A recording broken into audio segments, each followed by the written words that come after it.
Hello, everybody. I don't know what in the world I did. I locked myself out of Zoom and I couldn't get back in. And then I accidentally passcoded everything and I couldn't let people back in. And I am so sorry. I have no clue what I'm doing most of the time. Yeah, I've So pulled the passcode out of the URL. I'm like, when did he add a passcode to here? So, something happened. I don't know. I don't know what I'm oh, doing. All right, let's see if I can get everyone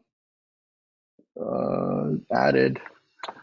Awesome. Okay. Well, at least we got some people by showing up and I'm not by myself. I appreciate that. If you guys have questions, feel free to raise your hands and ask them. Um, I don't have anything major planned for tonight, so I am totally open to being here and answering whatever questions you have for the next hour, hour and a half, 2 hours. No problemo. I'm still getting a bunch of people trying to get in, so let me keep allowing people. Awesome. Awesome. Admit, admit, admit all, admit all, admit all. 10. That's plenty for me. Let's jump into that. All right. Uh, Mr. Shin, how are you, sir? Let me try to see if I can unmute you. You should be unmuted. Yeah. Hey, Rob. How's it going? Hey, fantastic. How are you, sir? Doing good. Yeah. So I wanted to ask a couple questions about how to work with wholesalers. Uh-huh. Yeah. So I remember Pace was talking about like calling wholesaler and try to bring them deals. And I haven't been trying to like work with wholesaler. I'm actually trying to buy a deal myself as well to co-wholesale. Okay. But they're pretty protective about their own deal. They're like, oh, are you trying to wholesale? They kind of, ghost after that. So I was wondering what's the like a best way to kind of, build a symbiotic relationship with wholesalers. Yeah. Are you a sub 2 student or no? I'm actually not. Okay. I'm doing elephant challenge. Awesome. Mm-hmm. Elephant Challenge is not about working with wholesalers, of course, because I've been harping on that for a while. So I'm sure you know that, but you're just being a rebel right now. So I appreciate that because I have rebel tendencies too. One way that we in sub 2 we talk about working with wholesalers is to ask them about their dead leads. So you call wholesalers and be like, hey, let me work with you to try to get your dead leads up and running, see if we can make something happen. That is a way to approach it. Okay. Right? Now, sometimes they might want a piece of the pie if you're able to revive those dead leads. It's something that you have to work through and negotiate. But that's a good place to start, I think. There is a man, a guy in there's lots of people in our group who do this particular method, but he's the one who started it. One of the most, he's been in sub 2 one of the longest.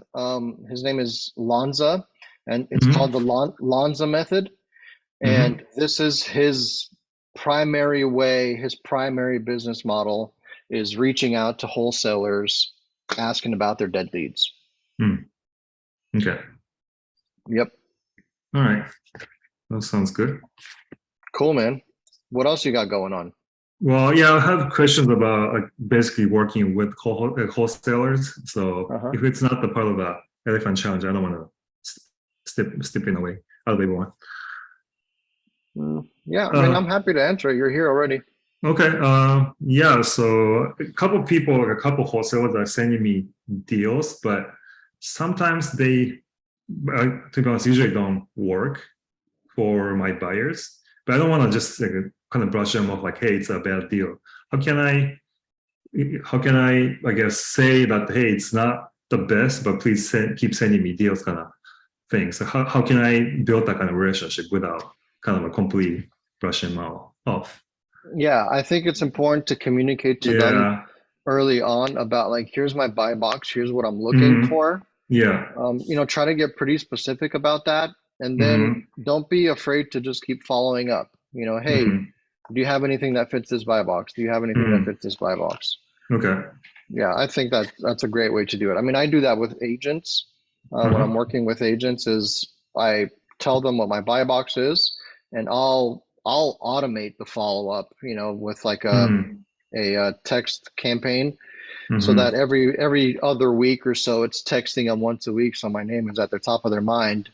Hmm. Um, and every like once a month or so, I'll resend a buy box to them just so they can know it and be aware Okay. of it. Okay. Yeah. That sounds good. Okay. And last question is, if they bring something and it's good to call wholesale, Hmm. but sometimes they ask like, hey, how can I pay you? Like you're not in this loop. Do I just invoice them, or like do I guess have them sign a JV agreement beforehand, or what do people tend to do? Yeah, be proactive because this is Mm, where lots of people get screwed. mm-hmm. For sure, try to get a JV agreement going as early as Okay. possible.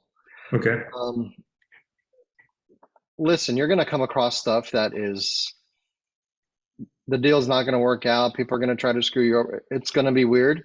Yeah. Uh, do the best you can. Try to be as honest and as truthful and as genuine and open about things as you can, Mm-hmm. but also like protect yourself because sometimes, you know, thank God not around sub two. We try to prevent that as much as possible. Mm-hmm. But sometimes people come in who are shady, to say it politely, and Mm-hmm. protect Yeah. yourself. Protect Mm. yourself, man.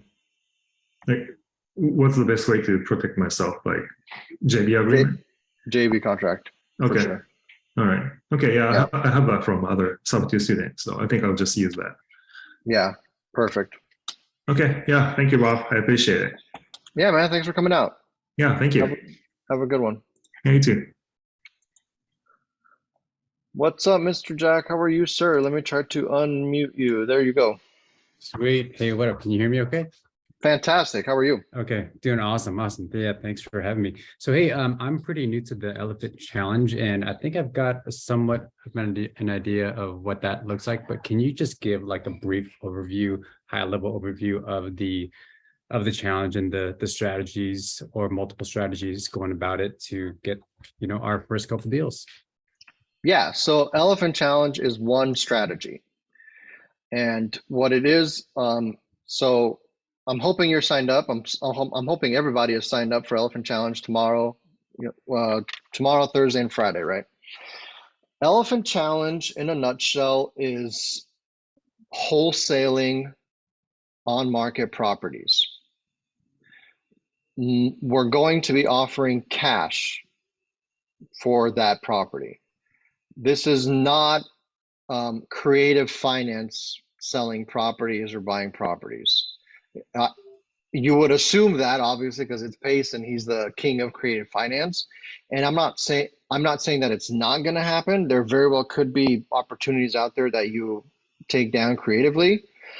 But in general, the purpose of Elephant Challenge is to give people who have never done any real estate or have done very few deals to have them see what a pipeline of wholesaling looks like, right? So how do we pick a market to search in, to work? Okay. How do we find properties? What kind of properties should we be looking for? How do we comp those properties to understand what the value of that property is, right? How do we then underwrite that property to make sure it's actually a deal? Because at this point it's just a lead, right? Right. Once we have a deal, what happens then? Well, we have to figure out how to put a contract together or an LOI. And then we have to figure out how to, before we even do that though, we need to talk to an agent and see like where are they at with the property? Where's the seller at? Is there wiggle room in the price? Is there anything else I should be aware of before we submit an offer, right? You get the offer submitted, and then what happens? Because they're probably not going to accept your offer. So how do we negotiate with agents and with their sellers? How do we deal with a seller who's wanting one thing and the agent's kind of in the way, and there's hurdles there to figure out, right? Let's say once our contract is accepted, well, then what? We have to learn how to fund EMD, and we have to learn how escrow and title and that whole process works. What if the agent wants us to submit an offer via a buyer's representative, right? A buyer's agent. So what Elephant does is it provides resources to you. First, it gives you like a shotgun, drinking from the fire hose type of teaching. I mean, tomorrow and Thursday and Friday, you're going to be overwhelmed. There's a lot of info there, which is why we have Zooms like this, the Elephant leaders do, where we can break down all those little specifics that I just talked about into, let's spend a whole day talking about one point of it so that we can wrap our minds around one point before we move to the next point, right? Right. So all these little things are going to be happening during, this next few days, this week. And it's totally normal to be like, I don't understand what's going on. There's too much going on. And what we found is that sometimes it's so much information that it prevents people from taking any action whatsoever because they just freak out and they freeze. So that's why we have these trainings also, to help people. Some people are afraid literally to pick up a phone and call an agent, and that's totally okay. People are afraid. So we'll do like, hey, just pick up the phone and dial their number, press call, and then hang up. Like if you do that once and you get to the point where you're comfortable doing that, you're making progress. And that's what this is about, right? Tiny little bites of a giant elephant. Right. And we're happy to be here for you guys and help you that. So what I wanted to say, I totally glossed over, was alongside of what PACE is doing and what these side elephant, teaching is going on, there's going to be gators involved who are people who can help you. So once you get a contract accepted and you have to put EMD money down, some people don't have that money, and that's totally understandable. You're just starting. It's a new business. It's a new world. To put down $3,000, $5,000, not everyone has that. That's totally fine. There's nothing wrong with that. So instead of having your deal just die right there because you don't have EMD money, well, we have gators who can come in alongside of you and provide that EMD money, right? If you don't know how to submit a contract or the seller's agent wants a contract, wants an agent to submit a contract, like often happens in Texas, where I'm from, for example, then we have what we call unicorn agents, who are very well versed in this type of thing and can also understand high-level creative financing type systems, And then we have TCs, transaction coordinators, who, are sort of behind the scenes, double checking all the paperwork, making sure all the T's and I's and all that sort of stuff are done. Yeah, cool. Thanks for answering that. I got to run here in just a moment. Last kind of follow-up question with that. Are we doing a similar strategy with what Jerry Norton teaches, the whole double dip thing in states that allow that, or dual agency strategy, or is it, or should I just kind of throw all that out the window and just come in with like beginner's mind and go with PACE's, strategy? So it depends. Like the double representation thing, you can't do that in Texas. Right. An agent can't represent both sides of the transaction. You have to have either a second agent or the principal broker needs to work as the intermediary. Right. So it totally depends on your state. Right. We'll have agents available if you need an agent, or if you're an agent yourself, I'm not sure. But if you need an agent, then there's plenty of contacts and plenty of support people within Elephant to help with all that. Cool. Right on. For sure. Good to know. Well, awesome. Appreciate you answering that. And and last real quick admin question. I'm assuming these are going to be recorded so that, you know, if I can't make a particular, you know, time, then we can go back and watch them. Yeah. Yeah, so once you sign up with the pacejmorby.com/invite link, you'll get put into Discord. Right. I'm in there. Also join the Facebook group, the Creative Real Estate with Pace Morby group. But yes, they will be, I think they're already in Discord, if I'm not mistaken. There's recordings in Discord of prior elephant challenges. I see replays. Okay, that's probably what it is. Replays. Okay, cool. Yeah. You'll see that. Okay, cool. Right on. Sweet. Awesome. Well, have a wonderful evening, everyone. I'm gonna take off. Just wanted to hop on real quick. Awesome, man. Thanks for coming out. Appreciate it. Thanks, Rob. Thanks for your time. Yeah, no problem. Cool. Anybody else got any questions or anything you guys want to talk about? Anything you guys want me to comp or underwrite or anything like that? I'm happy to do that. David says, as an agent in California, how can I be one of the agents that Elephant and other students use when they need a California agent? The best way to do that would be to contact Carly. Carly's in charge of all of that stuff. And I honestly don't know if that's open only to sub 2 people to be helping in Elephant Challenge or not.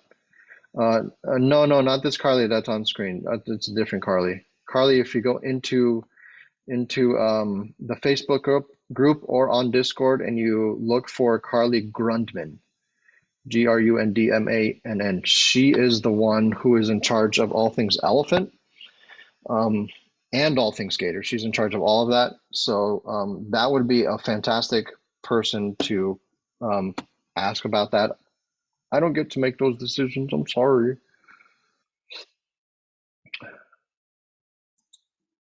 Mr. Ty, let's see if I can. Oh, I'm sorry. I hit the wrong button. Pin. There we go. And then I'll give you permission to unmute. There you go. Mute. Can you hear me? I can hear you just fine. How are you, sir? Hey, how you doing, Bob? How you doing? I'm doing pretty good for a Tuesday, man. It's been a whirlwind. It's been a whirlwind. Yeah. Well, I'm not a sub 2 student, but you know, I seen you guys do your great work in YouTube and Facebook. And I'm a wholesaler myself, been doing it for three years already. And I was doing another mentorship and yeah, graduating and everything. I just want to say, you know, I want to tap into the South Carolina and North Carolina market with my cold calling team, because I have VAs looking for cold calling. You know, which market you think I should, you know, target so that I can get student to JV with from subs 2? You know, what opinion you get? Because this way, you know, I can bring value and they can bring value to me. We both make money. Yeah, I would say find a bigger city. Okay. Number one. I'll give you my spiel that I give all the other elephants. How about that? When we're talking about the topic of picking a market. Okay. Is that okay with you? Yeah, that's fine. I mean, yeah. So I need to learn. I made to learn. So Elephant Challenge is using Privy. Privy is a software to run comps and to evaluate real estate, right? So when we're talking about that, Privy has, okay, let's see if I can figure out how to, can you guys see this? All right. Yep, now I need to pull this over here. So you're seeing my Chrome, right? Yep. I see quite many tabs. Yeah. I know. That's how my brain works sometimes. I got a lot of stuff going on. Hey, to each his own, man. To each his own. Man, I got a lot of stuff going on and I can't focus. There's too much going on. So Privy is a fantastic software particularly in the markets that are in blue. So I'm always going to steer people toward markets where Privy has blue. Now, what's blue? Blue is direct MLS access, Mm, which is super important. You get to see lots of things behind the scenes, right? So yeah. let's say in your case, you're talking about the Carolinas. If I'm going to recommend something, it's going to be pick something that's in blue, Got it. you know? So you got, Charlotte, Raleigh, over into Asheville. South Carolina, not so much, not a ton of stuff. Mm, But if we're talking about strictly elephant challenge, right? yeah. That's what I would recommend. This is where I would steer you. I would steer you to big cities that are in blue, in Privy. And the other thing to think about is we want to be in cities that have net positive migration. People are moving there. The city's growing, right? Got it. That's way important compared to think about 10, 12 years ago, think about Detroit. Like that place was hemorrhaging people. Like they were leaving by the thousands daily. It probably wouldn't be wise to be in Detroit during that time period, right? I agree. So, run your numbers, run your market, and it's as Okay. simple as my net migration patterns into North Carolina and Got pick a it. market. That's how I would do it, Privy. Yep. I gotta get that software. I only got PropStream right now. I run everything out. I get the list from PropStream, and then I skip trace to batch, and I have Yeah. my Copilot call to us. Yeah, So so in order to do Elephant Challenge, you're gonna need Privy. okay. Yeah, Need just get because Privy. that's the primary tool we're using to do all of the work. Got it. All Yeah. right. Yep. That's all I got. I mean, I'm from New York actually, so What part of New York? You're in New York now? yeah, New York City and Long Island. Sweet. I grew up in Queens. Oh yeah, I've been there for like 20 something years in Queens. Nice, Queens, yeah. Queens is hard. I mean, Queens is not hard to. It's not impossible to wholesale because you have attorneys killing your deals, but there's a way to work around it. It takes a lot of work to do wholesale in Queens, but it's possible.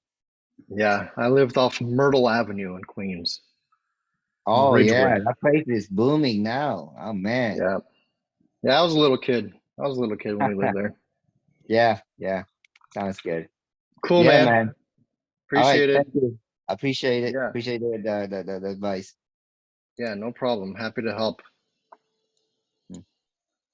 Okay, let me check the chats.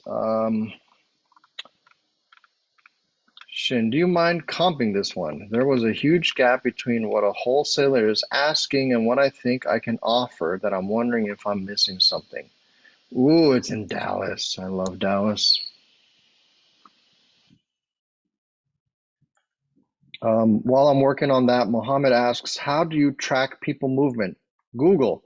All I do is I Google net pattern migration into a particular city or particular state, and then just do some, data and statistics to see where stuff is at. That's how I do it.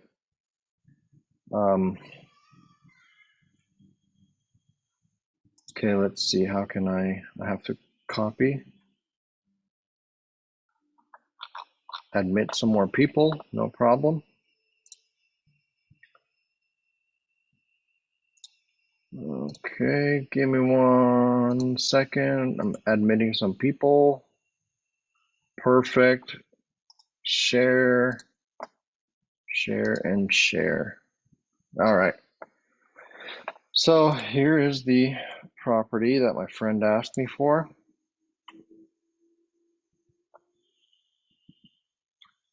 Okay.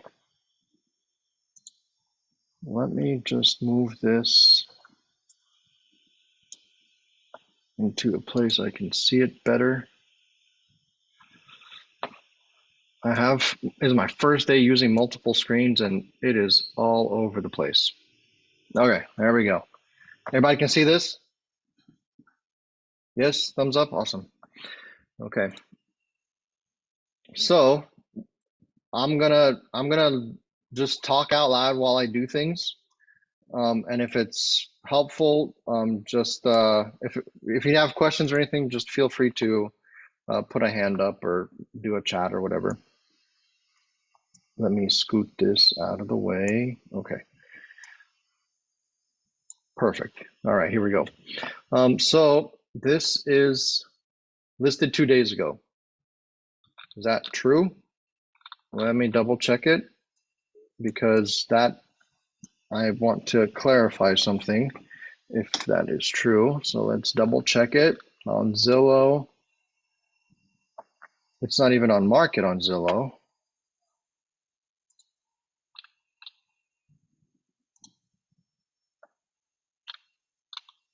This is not on market on Zillow or on Realtor. Am I missing something? Did I copy it wrong? Let's see, 7211 Hardwood Trail, Dallas. No, I got the right one. Oh, okay, here. So it is active. Perfect. Good. Just double checking. So first thing I want to say, just because I'm thinking about it, I would caution against doing properties that are just listed. I would recommend trying to find a bit of a pain point, and that's typically, like when you're talking about 90 days or more. At that point, people are like, this house is never going to sell. What am I going to do? When it's 2 days on market, it's still a little bit fresh. There's no pain point there. You guys kind of feeling what I'm saying? Give it a few more days, give it a few weeks. That's typically what I look for. But besides that, I'm happy to look at this. So let me bring you guys into my screen so I can see your faces. There we go. All you lovely people. Awesome. Nice house. Ranch style house. A little bit dated. For sure needs carpet.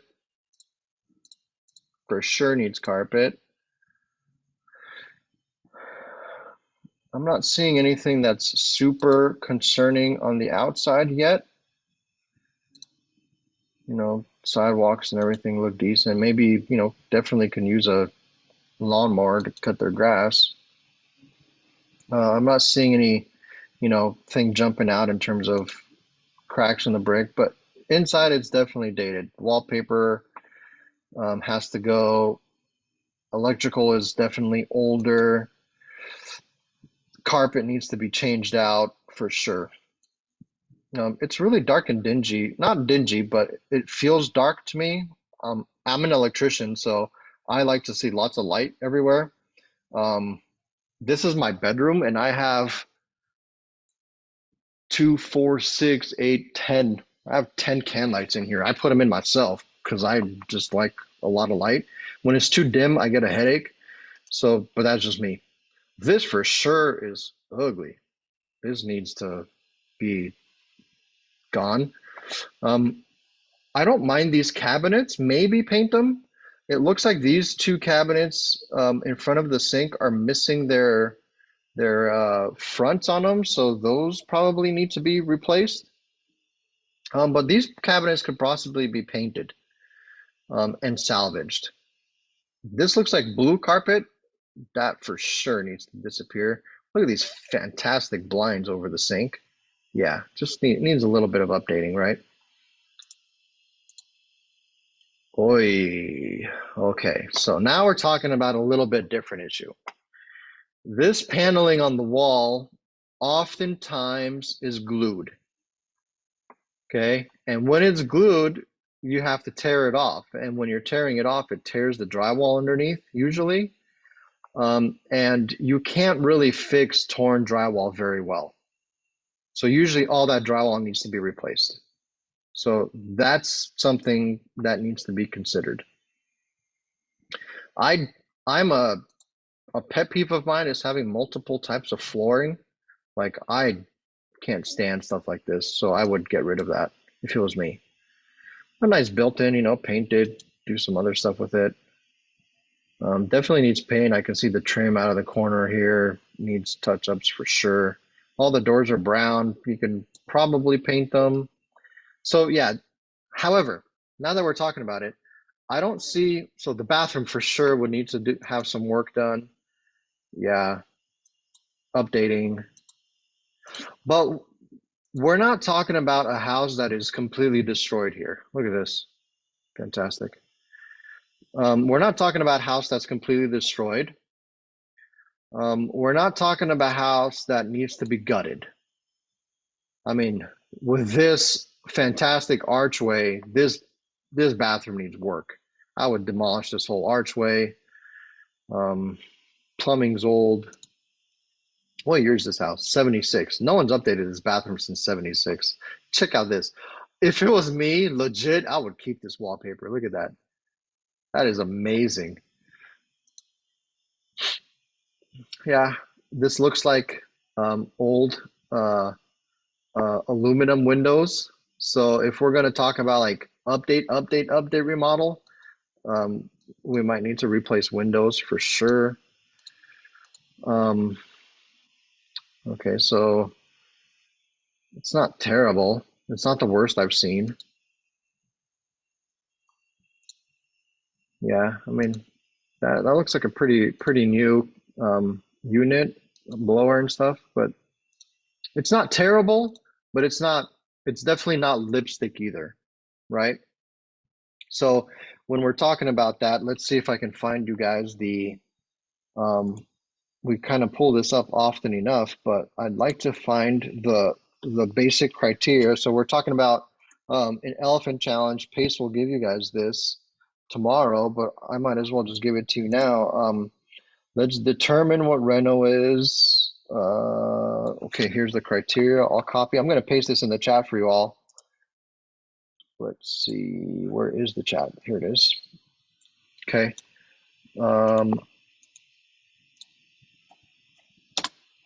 So here's what we paste. I pasted in the chat. This is like a basic overview of the figures we use to determine a reno.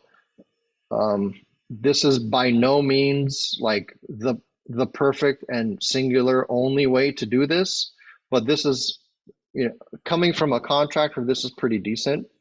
It is also would be wise of you to double check these numbers with contractors in your area. Because, for example, in San Antonio, although across the country, most like pricing is pretty similar, you know, Home Depot, there might be small variations in there, but the cost of labor is significantly different across the country. And I'll give you an example of that.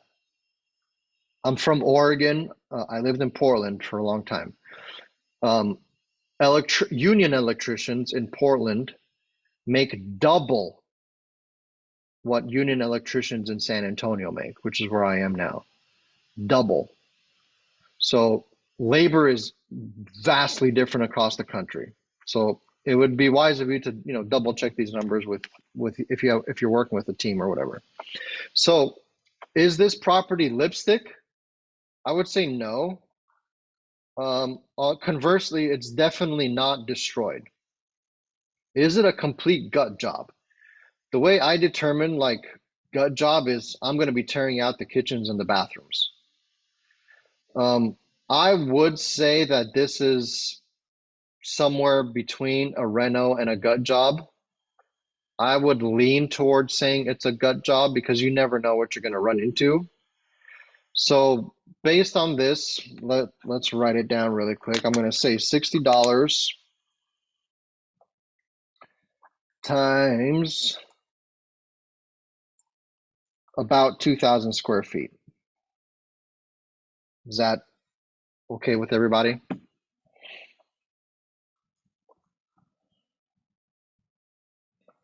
So we're talking about somewhere in the vicinity of $100,000 to $120,000 rental costs. Now we can be comfortable with that because, I mean, you never know. Like, I didn't get a chance to see a roof, but there's potential roof things. If this is in Dallas, Texas is very well known for having foundation problems. Like houses having foundation problems, that's pretty common. So you never know what you're going to run into there. So I would be comfortable in saying, yeah, like $100,000 to $120,000 is what we're looking at in renovation costs. So let's say this is 249,000 minus 120,000 rental costs. Oh, I locked my phone. Fantastic. Okay. So 249 minus 120. Oh, junk. 249 minus 120. We're at $129,000 right now. Okay. Plus, oh, is there a question in the chat? Let me double check before I keep going. Shin, you're saying wholesalers asking 245 and your offer is 100. Yeah, I'm pretty sure you're correct. I mean, you can already tell just rehab costs were significantly under 245. Yeah. Carly from Astoria, that's awesome. Yeah, come on, you guys are making fun of my tabs. Jeez. That's right, I don't care. All right. Yeah, pink orange bathrooms, terrible pictures. Can you paint the interior room siding? That wood stuff, you can paint it. Yeah, but it's ugly. I think it's ugly. All right, cool. How does rental compare to construction per foot overall? So like new construction you're talking about? I'm assuming that's what you're talking about, Miss Robin. Again, wildly different. In Oregon, it's about $200 a square foot new build. In San Antonio, you can probably get it under 150, like 125. You know, it depends on the contractors and stuff you're using. Yes, I was assuming 249 is ARV. That's what it's listed at. I don't know what ARV is. I didn't go that far into it, but I can do that if you guys want. Updated comps in the area are around 280 to 300. So Shin is doing work for me, which I super appreciate. ARV 280 to 300. Okay, so let's start with that number. Let's assume 300, Shin. Okay, let's backtrack a little bit. Let's assume 300 is our ARV minus 120 rehab cost. We're about at 180,000 still. And we haven't even got to our maximum allowable offer yet. Okay. You guys making fun of my tabs. Jeez. No problem. So 180. Now let's figure that Master Shin wants $15,000 assignment fee, right? That would be okay with me. I think that's a fair assumption. Minus 15K. We're at 165,000. We haven't talked about, you know, agents, commission. We haven't talked about closing costs. We haven't talked about any of that stuff. You know, I would agree with you. There's a lot of space here that needs to be negotiated. I want to see, let's see.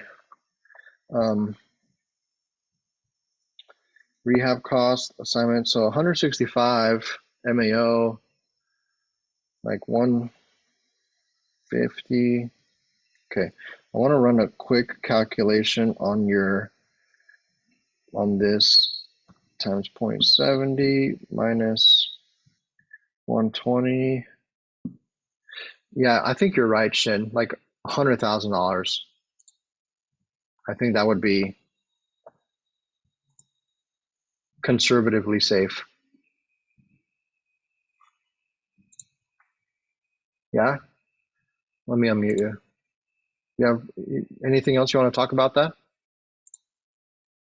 Oh, me? Yeah. Yeah, so I think 100,000 is like a fair price to offer, but he came to me about like a 245, so there's like less than half of the price. I just didn't know what to do. Oh, I can tell you what to do. Hmm. Tell him to go bite it.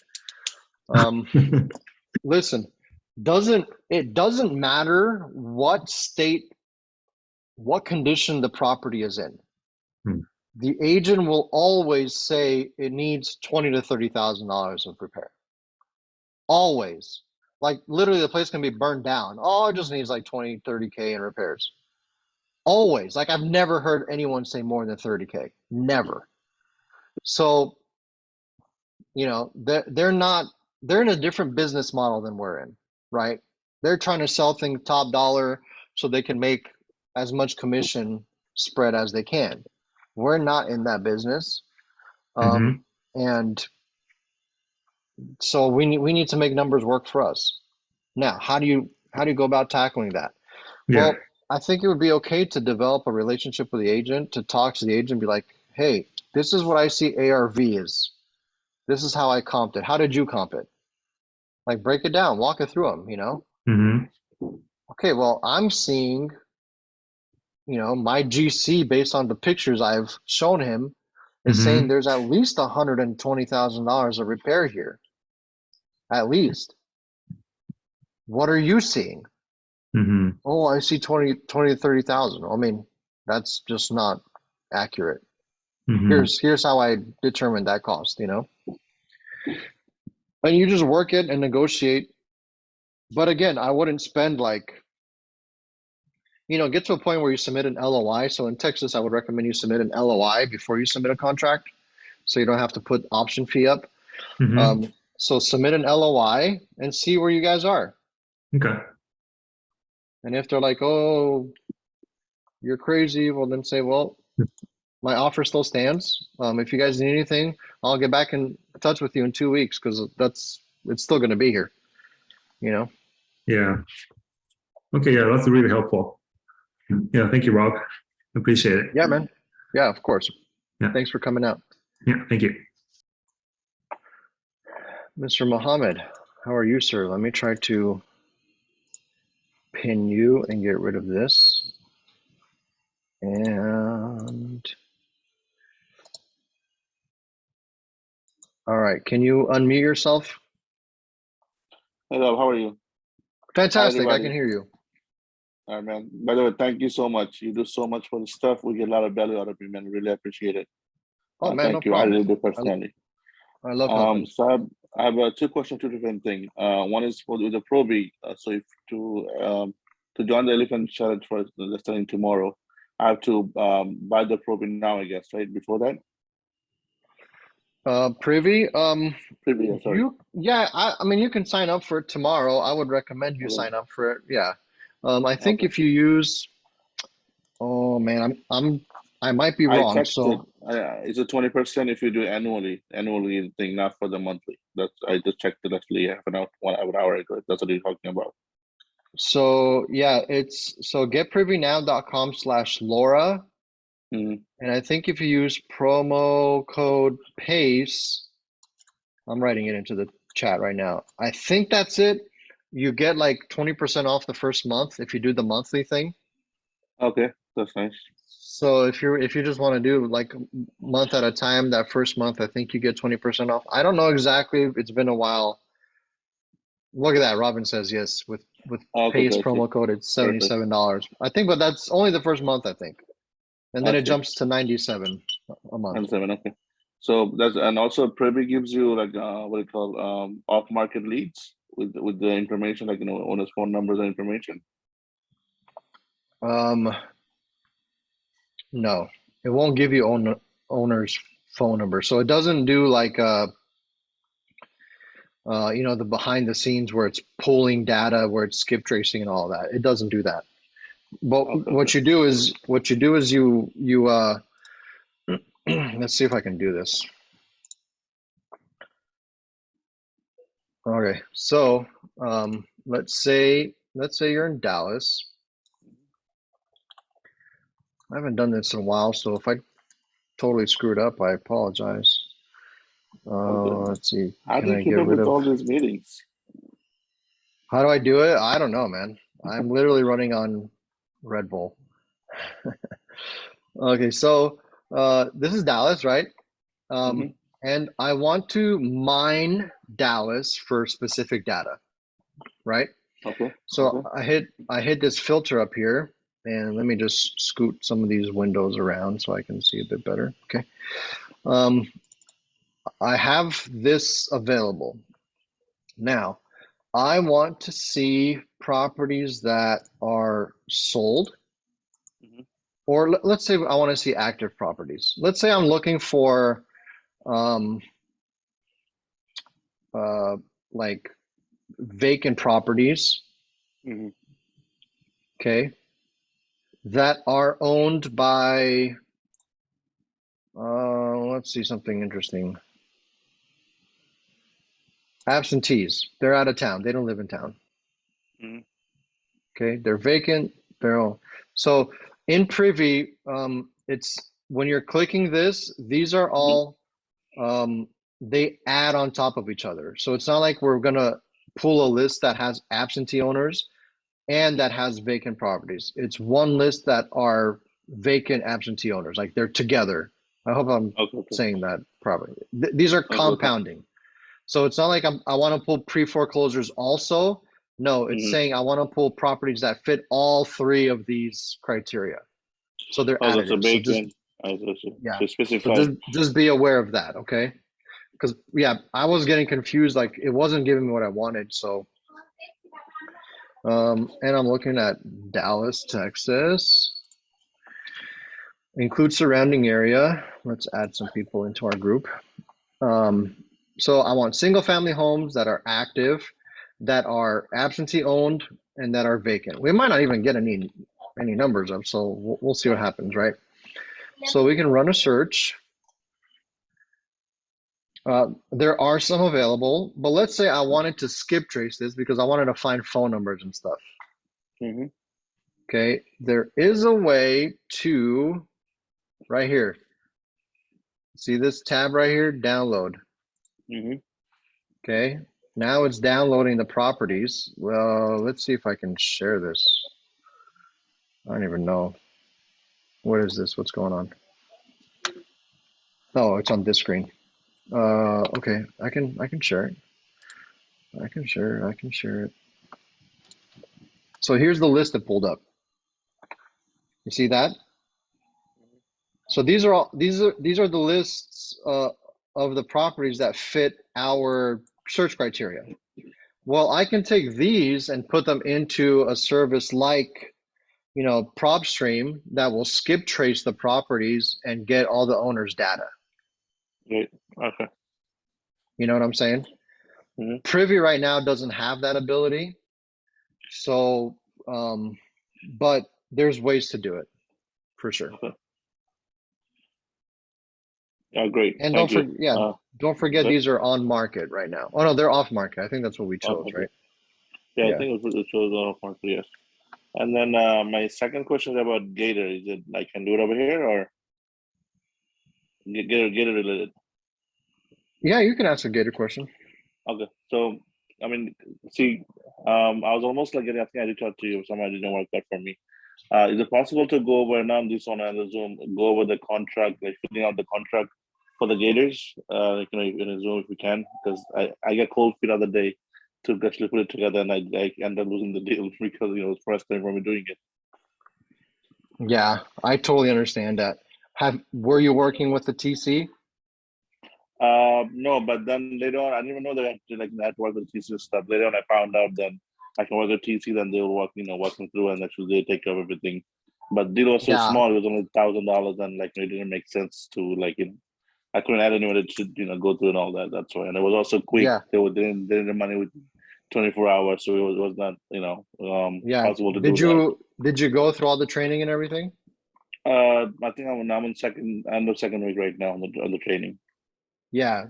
Go through the training, and then $1,000 is a significant amount of money. I'm not gonna put that down. But how much would you spend like on a college course? Right? Oh, yeah. Would you be comfortable in spending some money to educate yourself? Like, fail. It's okay. Yeah, it's money, of course. You don't want to fail. I'm not saying fail on purpose, right? Gotcha. Now that's what you're saying. Yeah. No, yeah, it was only I think I had know? to put out like $620 I had to put out. But yeah, I Yeah. think maybe I should have done it, I guess. Yeah, go through the training because it talks about how to do all the paperwork and to double check yourself and all that. On a deal like that, I probably wouldn't involve a TC because there's not enough funds Right. there to pay a Right. TC. Mhm. But go through the training, and then I think you'll have a little bit more clarity and like comfort in going through that stuff. You'll be more solid. Cool. Thank you. Yes, sir. Thanks for coming out, man. Appreciate it. So have a good night. Have a good night, everyone. Have a good night. Cool. Is there any more questions? Anyone got anything else they want to chat about? Any deals you guys are doing? If you guys have deals and stuff, bring them down. Let's talk about them. Let's do them. I want to see deals. Hey, Carly, let me try to unmute you. There we go. Hey. So mine, honestly, deals are more interesting. So if someone has one, we should talk about that. But I was practicing comping, just to practice. And I get these emails from what I'm assuming is a wholesaling company here in Baltimore, in Maryland. And she sent one out that was in my old neighborhood. I know it very well, pretty poppin'. But she was using old data for comps. And actually, because I'm a Girl Scout and a nerd, I started making like a Google sheet, and I thought maybe I could show it to you to see if I was doing the comps correctly, because I feel like there's a big difference. And also this may not be appropriate for Elephant, but as someone who would like to, as we all would, like be an end buyer one day, I had a question of kind of, because of what I perceive to be inflated values here, what might be an appropriate offer to a wholesaler as an end buyer. So if that's something helpful for the group, we can go through it. If not, I was just going to save it for another time. So yeah, when you're talking about buying from a wholesaler, sometimes they don't have a lot of spread, so it's hard to negotiate with them. They don't have a large assignment fee. Other times they have like ridiculous assignment fees, and they can drop 30, 40, 50K off of it. So it's just a matter of negotiating it. But if you've comped the property and you're like, this is how much it's worth, I'm not going to be paying 50K over asking price, then I wouldn't do that either. Right. Yeah, that was my thing. I was like, am I just really wrong, or are they trying to be like, hey, this is the ARV based on stuff from, July and April? Yeah, ask them. I don't mind asking people, like, how'd you get these comps? How'd you get your numbers? Like, when was the last time you did how far back is your comp? Okay, let's see if I got your link. Yeah, you feel oh my goodness, this is like a legit offering. That's what I'm working on. But yeah, so if you could see you feel free to share it with people, but this was just me trying to think out loud and translate what I wrote down. Like you can see the screenshot from their email of how they say, the ARV is 420 plus, the spread is 171,000. And then you can see the comps down there. And I also have a link to the photos that they provided. They use the Dropbox link. And the thing is outdated. It ain't cute. It could be rented. So Hopkins is right around the corner. But this street is where they call it Miracle on 34th Street. It's on 34th Street, but people from all over come and look at the Christmas lights on this street. I lived around the corner from it. It was a nightmare. And so I'm like, maybe that's a negotiation point. But just seeing what they're saying that it's worth versus some of the comps that they're listing that are totally redone. It just, to me, I just didn't know if I was, doing it right or not. So what I found in section A, where I did the comps, I found the average to be $282,000 versus their for whatever. And you're free to look. I just enjoy the way that you treat pictures. So you feel free to click on the like. This is off market. Yeah. Okay. Yeah, it was more just my trying to figure out my comping skills, but I went and looked up, I used Privy or PropStream to look up the comps. Perfect. Probably both. All right. So I'm assuming is this middle one here, Yeah, or is it? It's not these two. It's just the middle one. it's just the middle one. Yep. Okay. Townhouses. Mm-hmm. Nice. Okay. Need some paint for sure. Mm-hmm. I'm not sure if this is wallpaper or what it is. So for sure paint, all this wood trim. I mean, some people like that old wood trim. I'm not sure what is this on top? Is it wallpaper? Is like an extra layer of trim? Like 2 layers of trim? They wanted to like fake a crown molding or something? I didn't even notice that, to be honest. Yeah. What's up with this little light in the ceiling? Yeah, all that those wires up to code. Okay. Was A there maybe fan like this in the ceiling is never a good idea. I like the pendants though. Those are cool. Pantry. At least it doesn't say live, laugh, love. Right. New appliances needed for sure. I don't think the cabinets are terrible.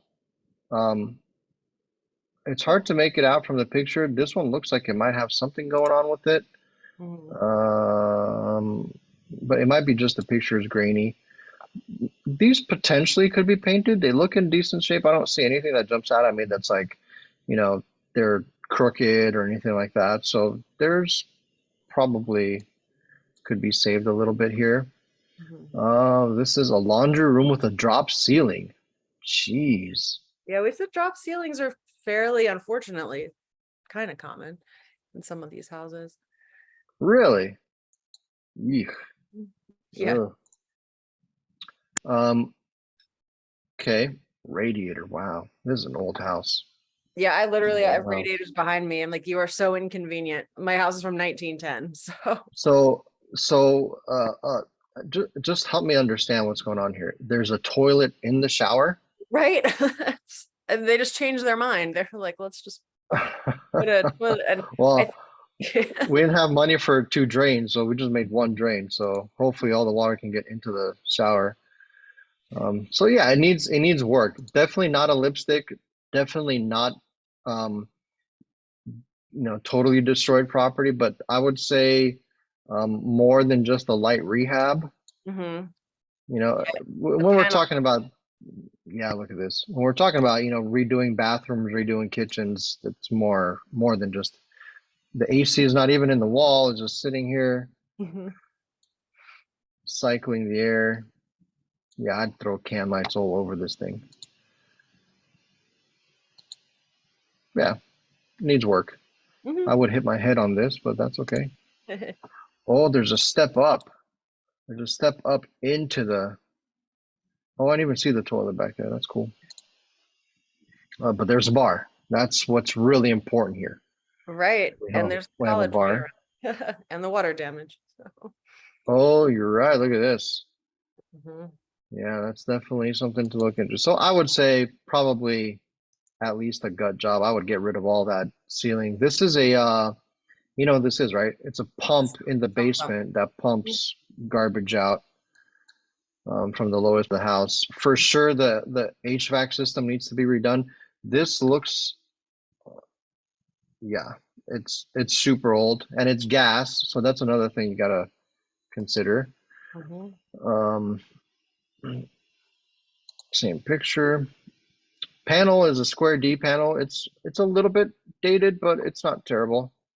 Square D's. Sometimes I come across these old panels.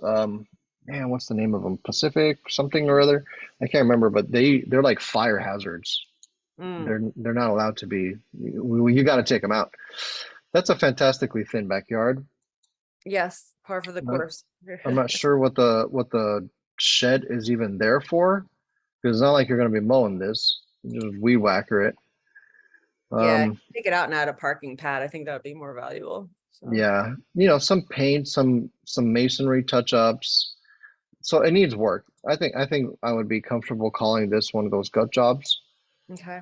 Um, I'm one of those guys where it turns out like I'll go into something and I'll look at it and be like, oh, it's fine, but maybe I'll just replace this. And then once you replace the counter, like you have to replace the whole cabinet. And then once you replace the whole cabinet, it's like, the floor doesn't match the cabinetry now, so we need to replace this. And I tend to get carried away in that, so I like to overestimate my things. So Yeah.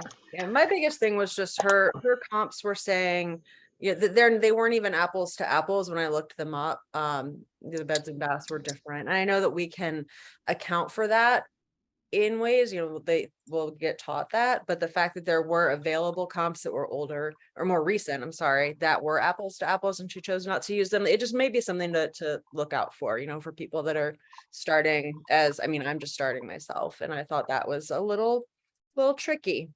mhm. So you're saying the ARV is incorrect because right down here they're using comps that are not matching. Yeah, so What do you think ARV is?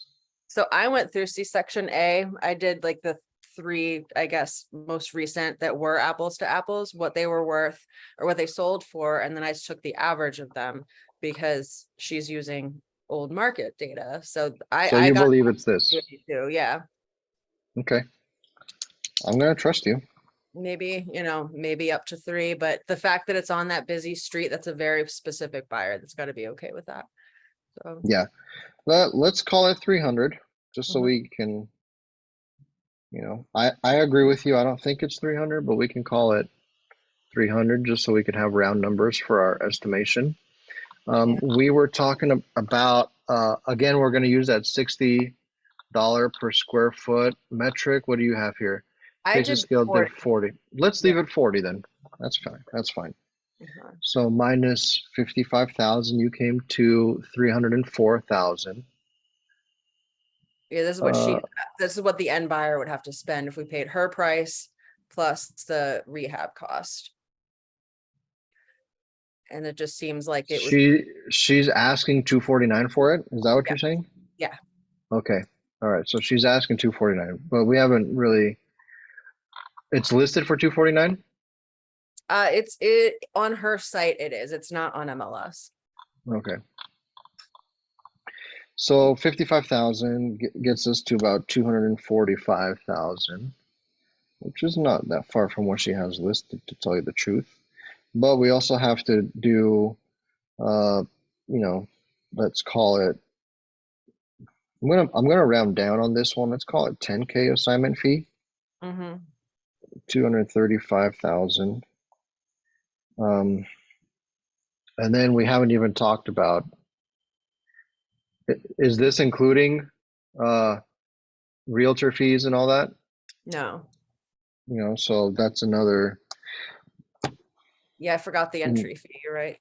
Mhm. Yeah, in the ballpark of like, so let's assume like 3% agent fee, 3% buyer fee, all those other closing costs. We're looking at in the ballpark of like 10%, something like that.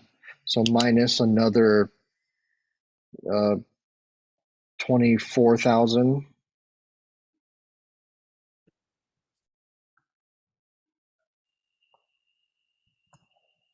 So 235 minus 24 is 211.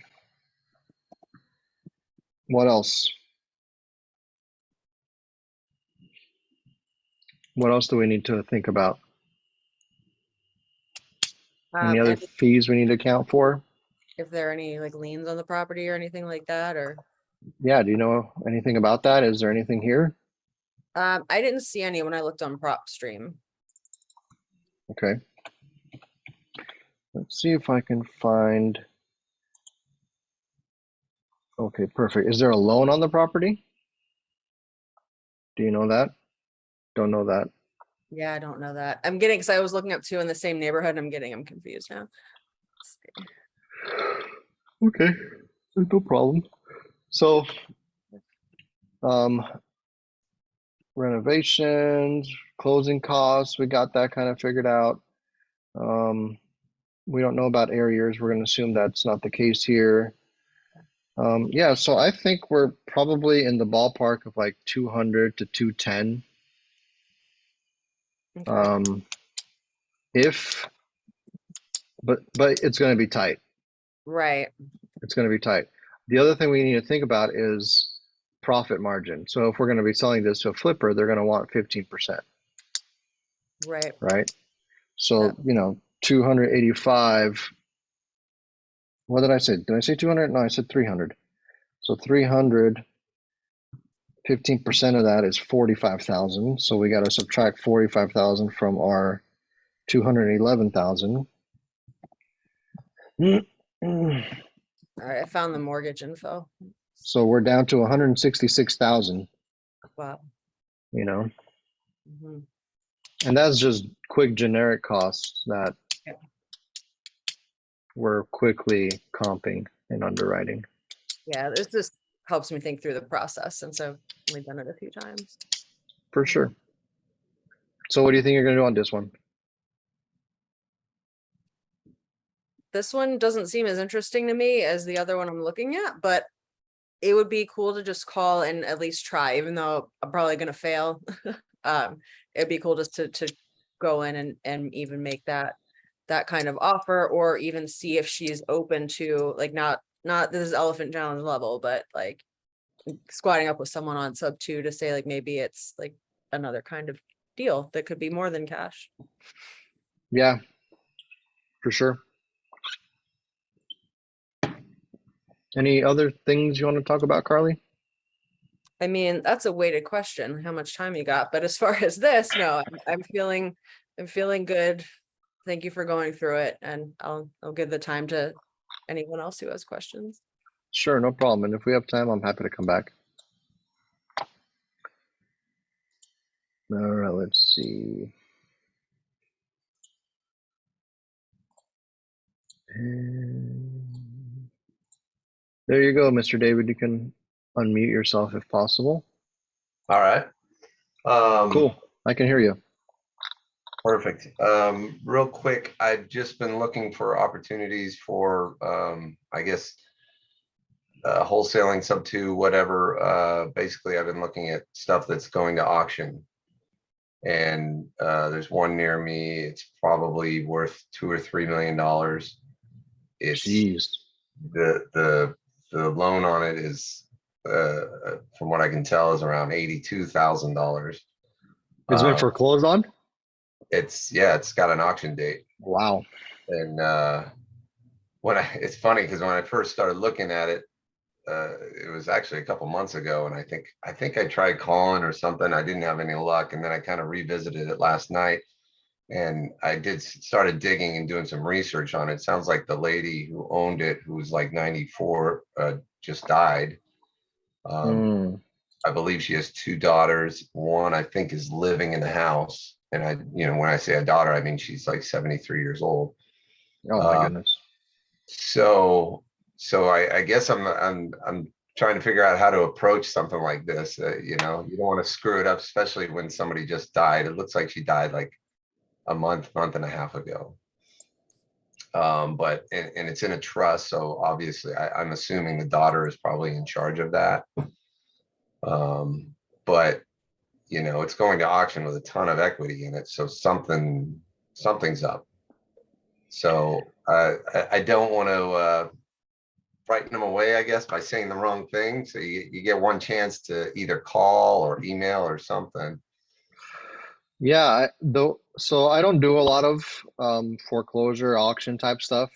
From what I understand, there's no way to approach the seller and be like, hey, let's work out a deal before this goes to auction. Once it's slated for auction, it needs to go to auction. I could be totally wrong about this, but that's how I Well, understand it.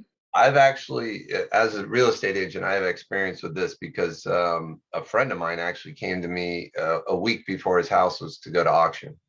And he had 60 grand in equity, and my broker actually lent him, I think it was 25 grand he needed to get it straight.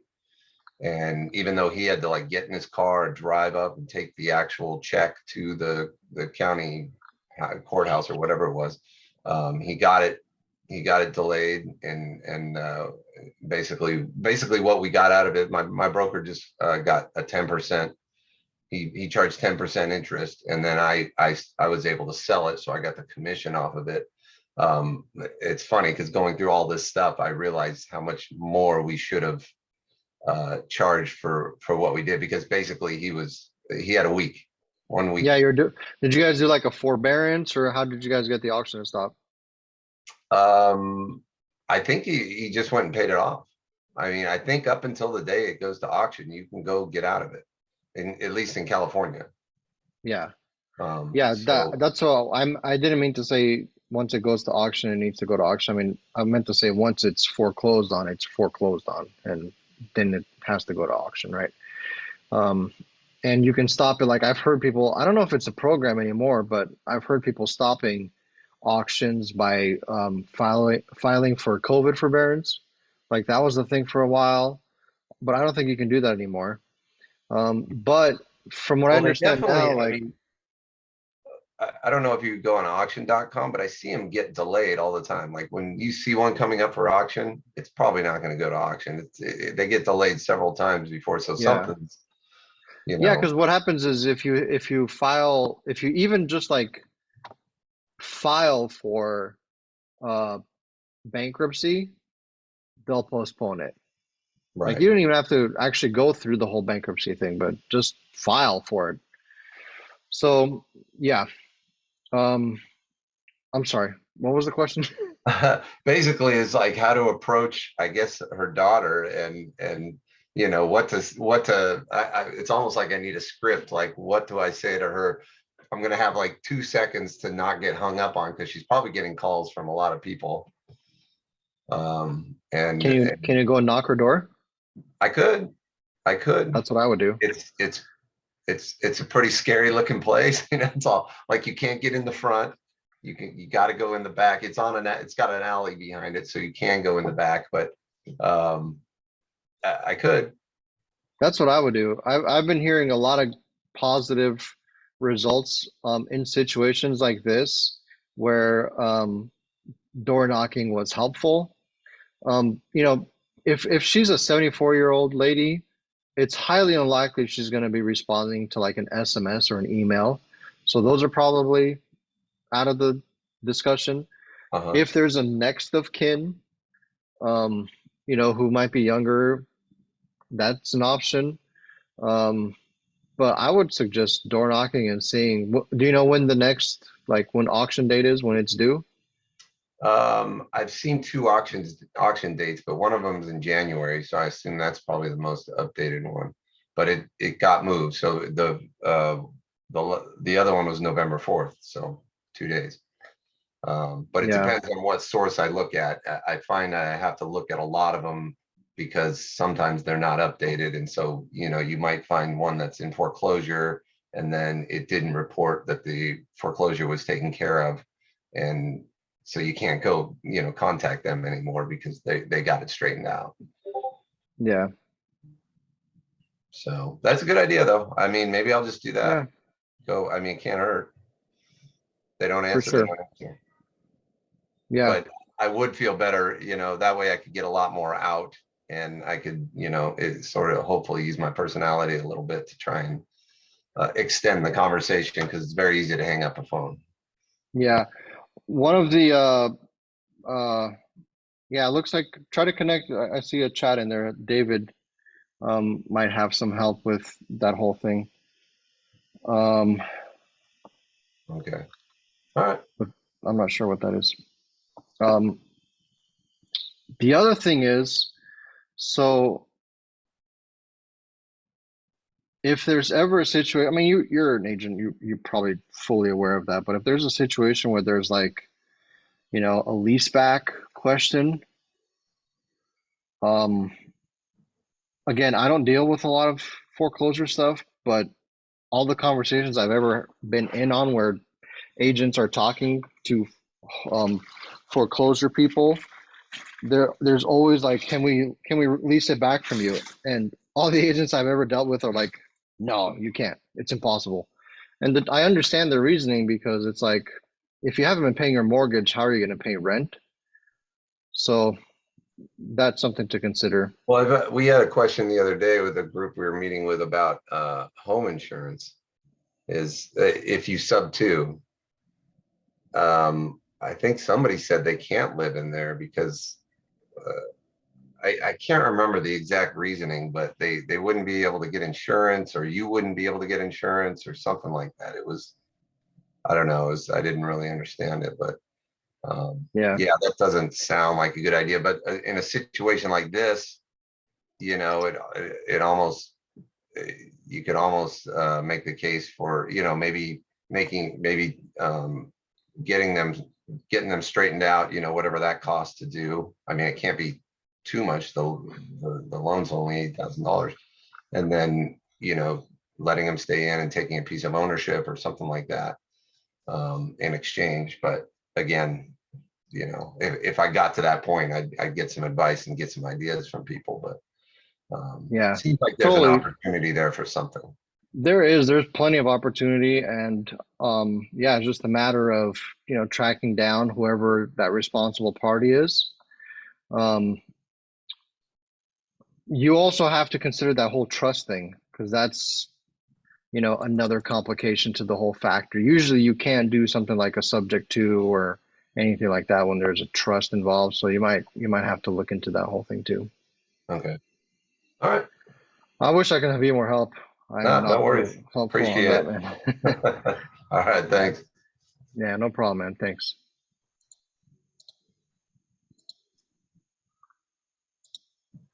All right.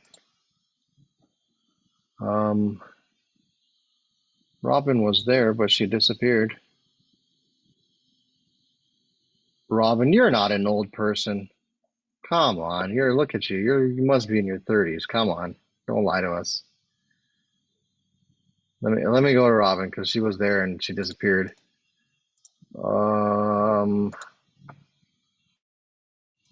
Oops, I muted myself. There you go. Hi. Hi, You Miss are so- Robin. You are so charming. Oh, I try.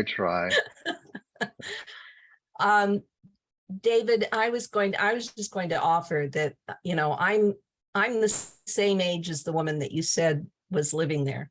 And Let me and pull I'd you up. had my mother die, and I'd had, you know, a situation where my elder, not daughter, but sibling will, you know, have had issues like this. So I was just going to offer, I think I encourage you to try and talk with her face to face, and to, I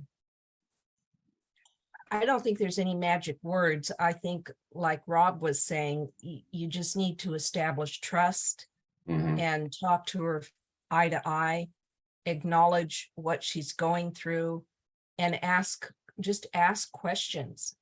And the questions will guide you as to the path that you want to take. I think I'm speaking out of turn because I haven't done it yet, but I have established a lot of business relationships in my life. And I think that it's just a matter of having an idea of where you want to end up, but relying on the questions to get you there. Okay. Yeah. That makes sense.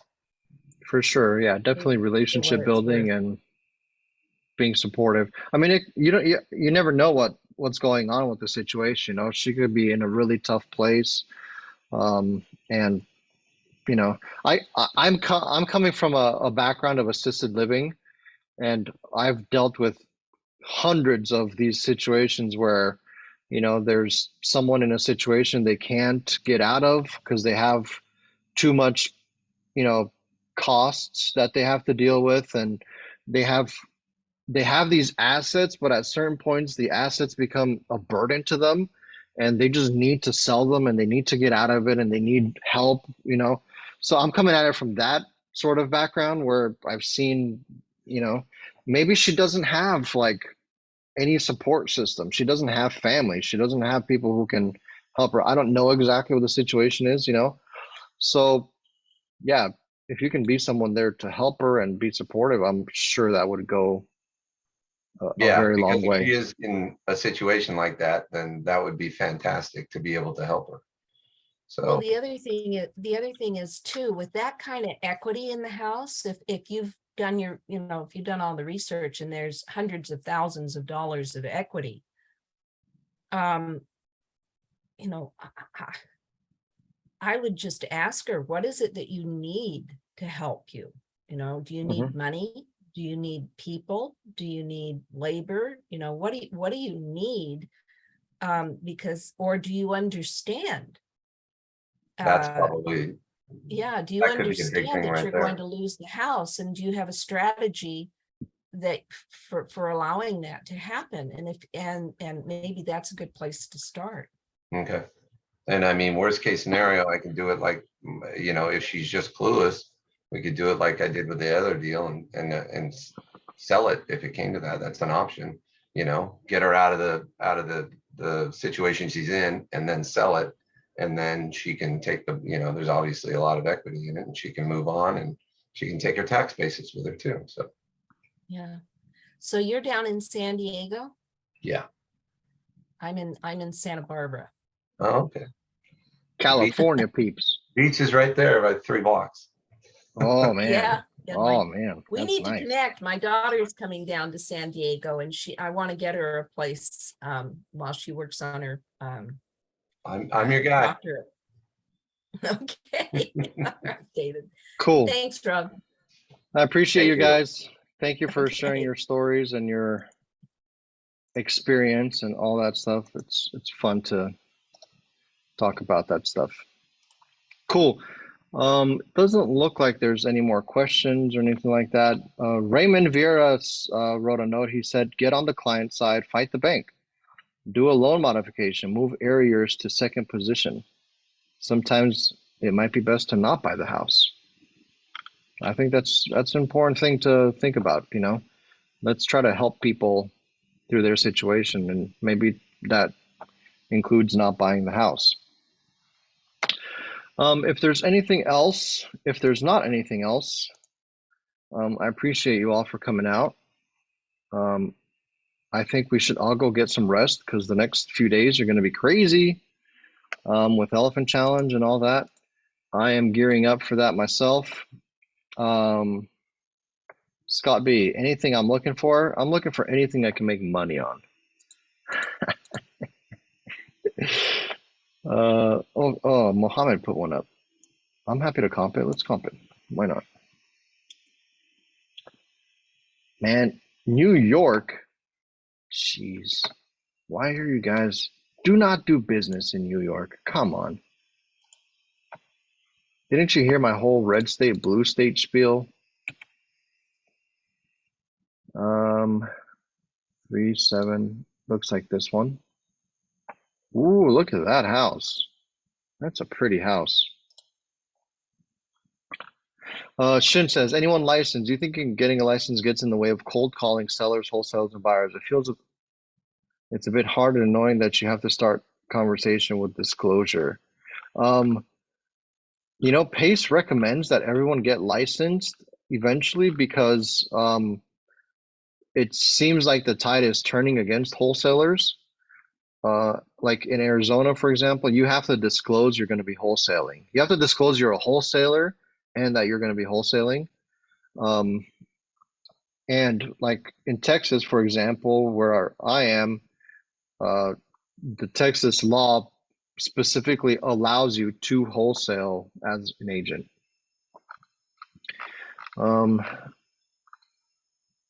Let's see, the external listing is off market.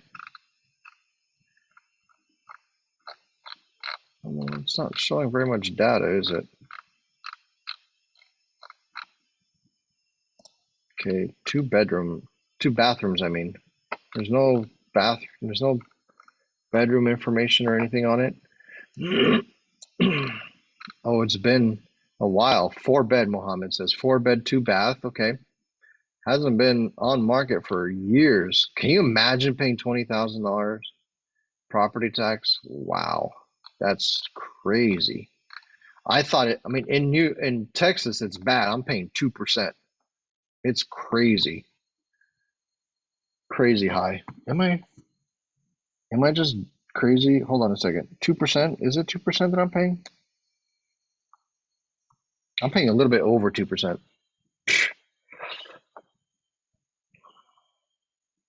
James, I think I can do that for you. So let's try to comp this one. I think I can. What's going on here? There's Privy. Okay, so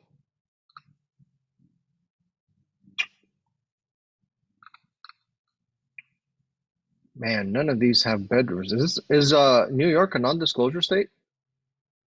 Is that what's going on here? Nobody has any bedrooms listed. So similar to Texas. No history on it, nothing. Sold in 01 for $350. Amazing. Yeah, Privy doesn't have enough data on here. And second thing is it's in New York, which I don't like. I don't like New York. I lived in New York. I lived in Queens for a long time. But yeah, Privy is not good in New York. Let's see. Let me double check it. I mean, it's got some New York stuff, but yeah, it's missing a lot of New York. So if we're talking about elephant, hold on a second. Who brought this up for me again? Mohammed. Oh yeah, it was Mohammed. Where are you, Mohammed? So just remember, if we're talking about strictly elephant challenge stuff, if we're talking about elephant challenge stuff specifically, we're talking about on market properties. I'm sure Pace is going to talk about it tomorrow, but I can fill you in a little bit on it. So we recommend that you look at red states. Furthermore, we recommend that you look at red states that are landlord friendly. And we also recommend that you look at states that have net positive migration. And they happen to be in this area of the country, you know? So if it's a red state and you have blue, that's what I typically would recommend. There's 5 states that Pace will tell you, like, avoid completely at all costs. These 3 on the West Coast, because they hate you. I mean, I'll give you an example, okay? Myself. I'll give myself as an example. I owned a lot in the Portland area. I used to live in the Portland area. I owned a lot in this little ancillary, you know, tertiary market of Portland. So I owned, let's see, Cleveland,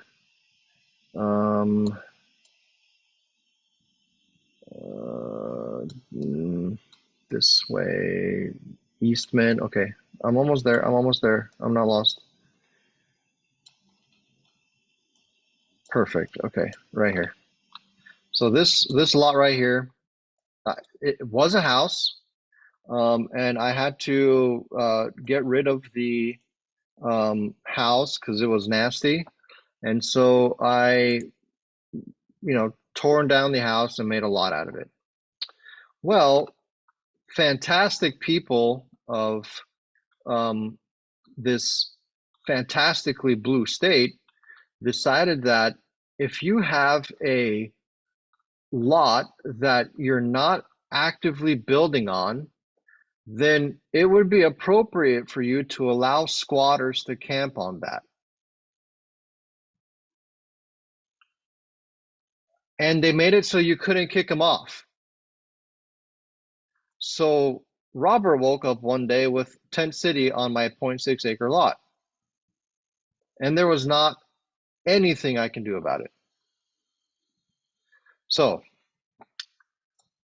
which is one of the reasons, one of the reasons, but you can understand why Washington, Oregon, California avoid those. New Jersey, New York avoid those. They have the strictest landlord laws. In New York and New Jersey, you can't raise rents. They have, it's very difficult to be a landlord in those areas, right?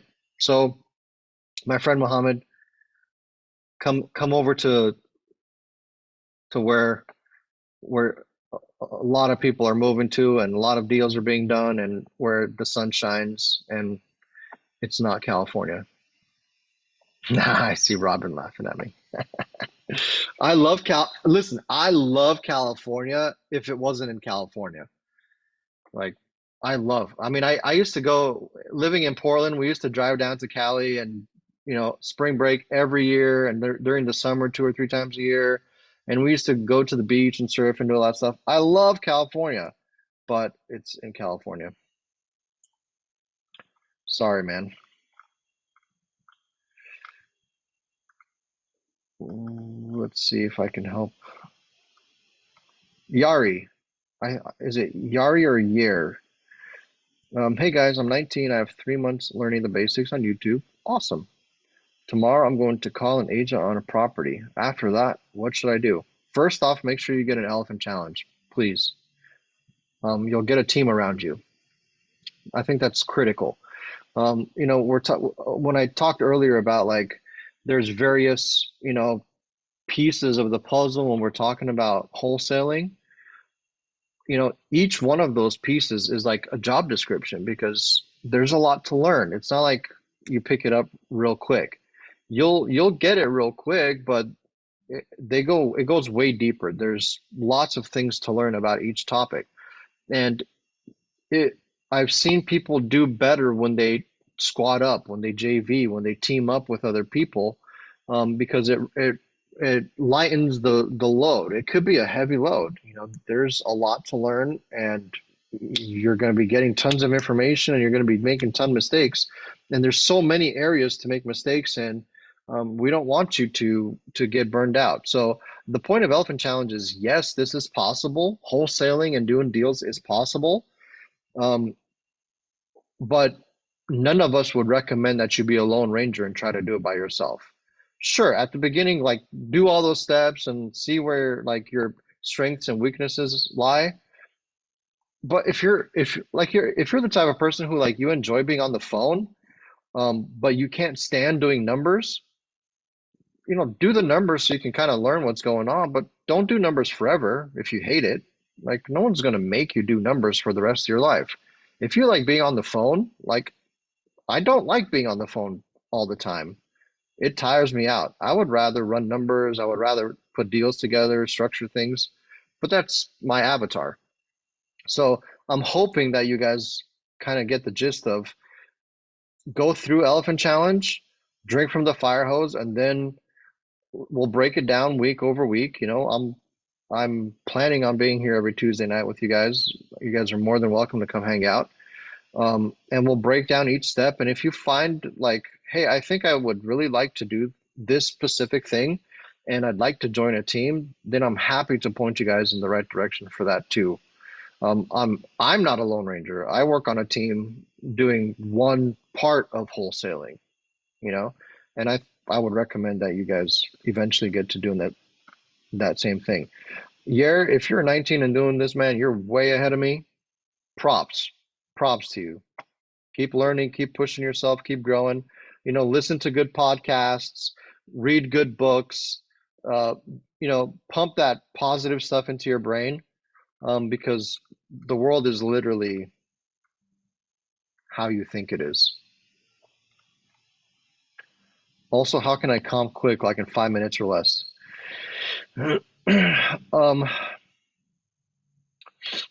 Is it possible to comp quickly, like in 5 minutes or less? Absolutely. What I showed you guys is purposely drawn out and long so you can kind of hear my thought process, but you should be able to get to the point where you're taking that time and minimizing it so that you can comp things pretty quickly. That's going to also have a lot to do with how narrow are you making your market. So if you're like in 5 different markets, you should not do that to start with. Pick one market. You know, if we're talking about elephant, pick one market, one that's blue, and just stick with that market for like 3 months until you learn the market and you're comfortable and you know what a deal is when you see it, you know, pretty quickly. Don't spend a ton of time with divided attention going all over. Focus, learn your market, and get good. That's how you'll get good at comping and being able to do it really quickly. James, hey brother, let me try to. Do you want to come on here, James, or let me see if I can find you. Let me see if I James Hunt. James Hunt. There you are. I found you. Hello, sir. And ma'am. How are you all? That's not it. That's you. I can see you. I can hear you. That's not the house, though. This is not the house. 13834 Aspen Ridge, Rogers, Arkansas. No, it's 13806. 13806 Aspen Ridge Road. Yeah. And I don't remember if it came up on Privy. There it did. So it's listed. Ooh. It's actually listed if you go to realtor.com, any of those, it's listed and on the market, and they just dropped the price, but it needs some work. Okay. So we've had trouble comping it, just not confident with what we found. It's a custom house. And Awesome. 1.5 acres. so they listed it for $599. It dropped to $575. Mhm. And what I've found is the ARV is at 908. Whoa. But then I How have comfortable are you with that number? Not completely. not totally. At first I was, but it seems like every time we get on and look at it, we find something different. So that's where we're really not confident. I reached out to a friend of ours who's a new realtor. He's young, brand new. He does have a little bit investment background, but asked him if he would comp it for us. And what he sent, I didn't think it really worked with it at all. And then once I started talking to him, he's like, oh yeah, what you have is better. So I wasn't real confident in his response either. So that we're just kind of stuck there. Because if Sure. that is the right number, then it does need some, just from the pictures, Yeah, it needs updating. And then there's one skylight that looks like it leaked. water damage. Yeah. You'll see it. If you go to like Realtor, it shows you the interior pictures. Yeah. and Okay. Side note, DM me on Facebook or Instagram and I'll hook you up. I'll point out books and stuff to you and podcasts and all that stuff. I mean, I actively do that. I'm trying to pump my brain full of stuff too. Yeah, it needs power wash for sure on this house. Very cute house. This is nice. This could potentially be a very nice home. It's a great area. Oh my It has goodness, look at that. Yeah, it has a lake Gorgeous. view. And the whole, that development, what's that called? That neighborhood seems to be all custom homes. Okay. Yeah, I mean, at Let's, one point, make this it was a not- very, very big and nice house. Just gorgeous. Look at that. These are different pictures. Definitely carpet. Well, right? these are not as run down as the pictures we have. What are you looking on? On Zillow? This is Zillow. Yeah. All right, keep going. We'll see if it gets. So definitely carpet. There's no way to fix this carpet. this room, if you're gonna keep that wallpaper stuff, that's fine, but I don't like wallpaper. I'll change it out. Mhm. I can't stand like this natural yucky wood stuff. I would paint all of that or stain it or something, but that's me. Yeah, that just screams like 70s office. Yeah. Kitchen is not in terrible shape. I mean, I see some, you know, the base here is a little bit chewed up a little bit. I can't tell what's going on here. It looks like there's a bigger gap, something, but easy stuff to fix, you know. I would be comfortable saying like paint this, Mhm. have a painter come in, Mhm. match all the appliances. So I would put new appliances in this. Looks like this is gas. Yeah, because it's got a hood. Probably need to update this hood, just to get the nicest bang for buck. Again with the fans in the kitchens. Come on, people. Wallpaper. Look at this. Looks like, you know what this looks like to me? It looks like baby diapers hanging from the That's what I window. thought. Baby diapers everywhere. Awesome. The floor needs a little bit of finishing. You can see where the seams are popping up a bit, so probably just a little bit of sand, and unless it's water damage, then you'll have to replace the whole thing. But you know, needs updating. Wallpaper everywhere. Yeah. So Carpet everywhere for sure. Robin's bringing up the question about the comps. The comps that we looked at are they're updated and they're beautiful. You know, they're painted and they've got new floors, really, and maybe new light fixtures. This one, though, if you keep going, I mean, it needs a new deck. The other thing finished to think about is this is not a house that's like a cookie cutter house in a regular neighborhood. This is clearly a high-end house. Right. And when you're talking about flipping a high-end house, you need to put that, if you want top dollar, you need to make it right, like turnkey. It's done when the buyer walks in. It's nice. So we're coming into it looking to wholesale, but it's listed on the market. So is that even something we can do? Totally, yeah. If you can get it low enough, you know, where you can get a really decent spread in there. Because you have to understand, a buyer who's going to flip this is going to come in. They're going to want like significant discount off of ARV for sure. And that's where we have to be really, really comfortable with our comps, right? Yeah, I would be comfortable with my comps. The other thing is, like, I'll be honest, I'm not flipping houses in this price range because there needs to be a significant investment of capital into a house like this to make it top dollar. And the market is just moving too quickly for me. Like, I'm kind of risk averse, you know? So that's one thing to think about. My house is similar to this in this condition, similar. I have an older home.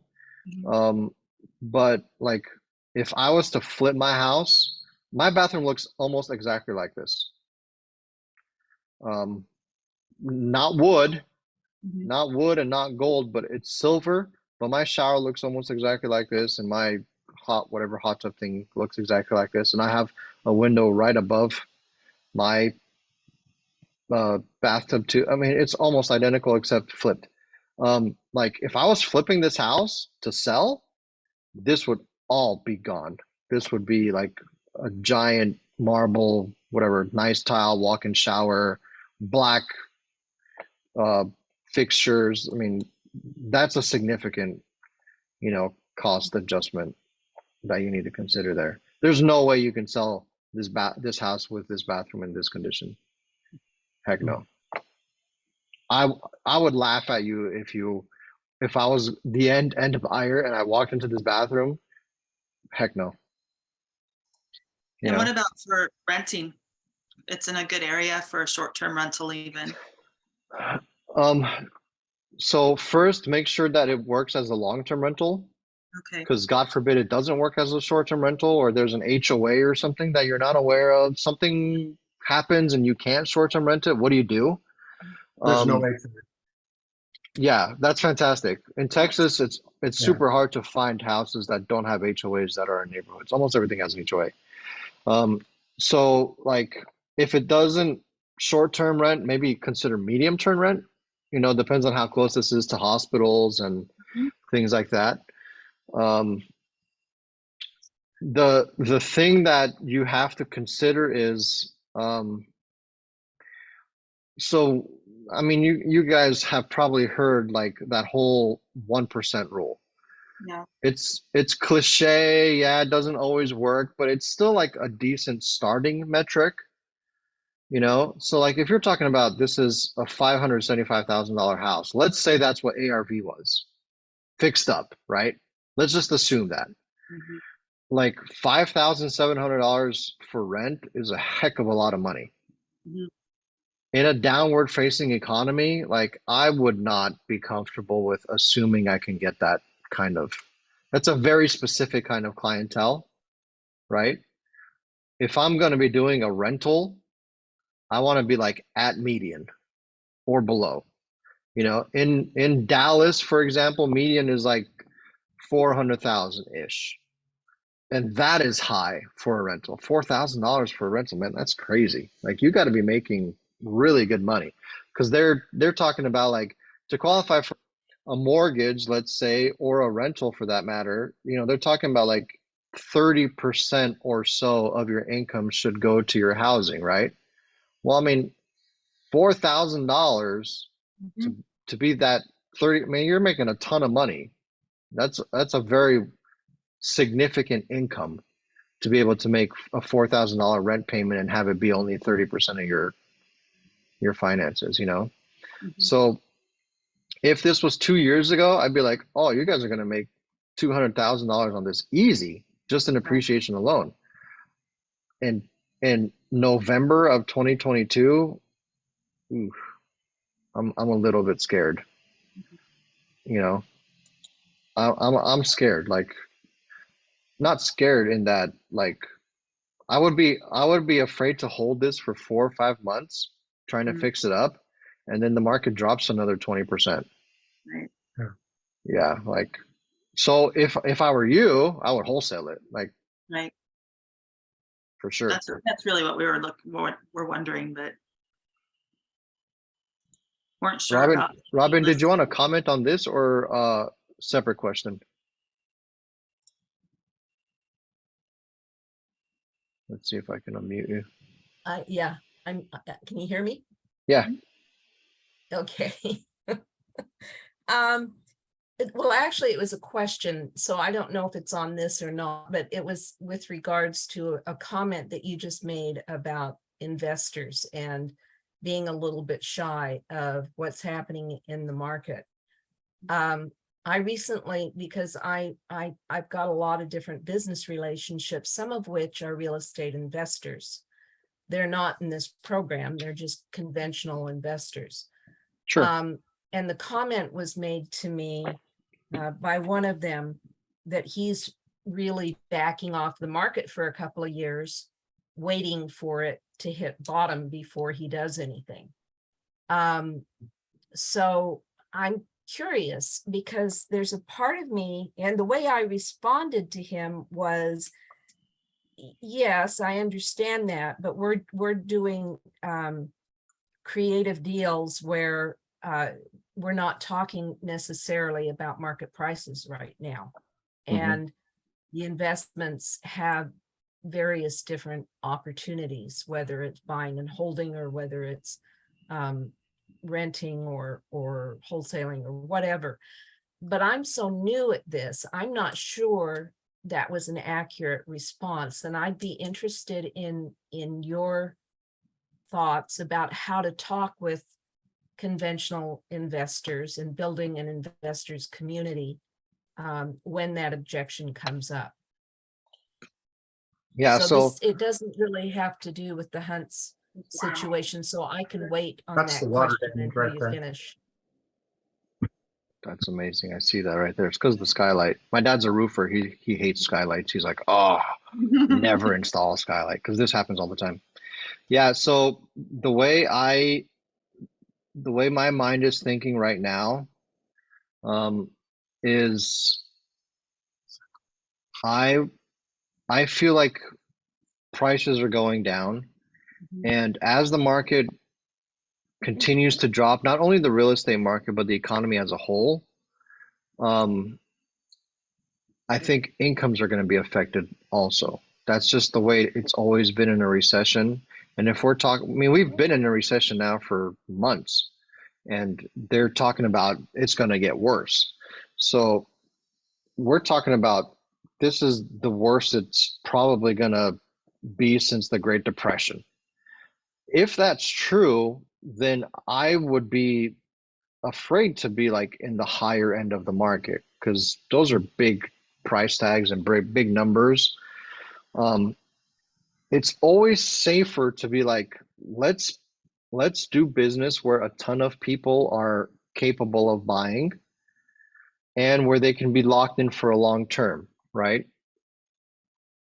It's easier to have a house like this and like downgrade to, you know, something in the $300,000 range than it is to go from, you know, if people are like in a $300,000 range, they're like, you know, my house payment is still pretty average and decent. It wouldn't make sense for me to sell my house to downgrade because the cost savings is not going to be that much, right? In terms of like monthly payment or whatever your mortgage is going to be.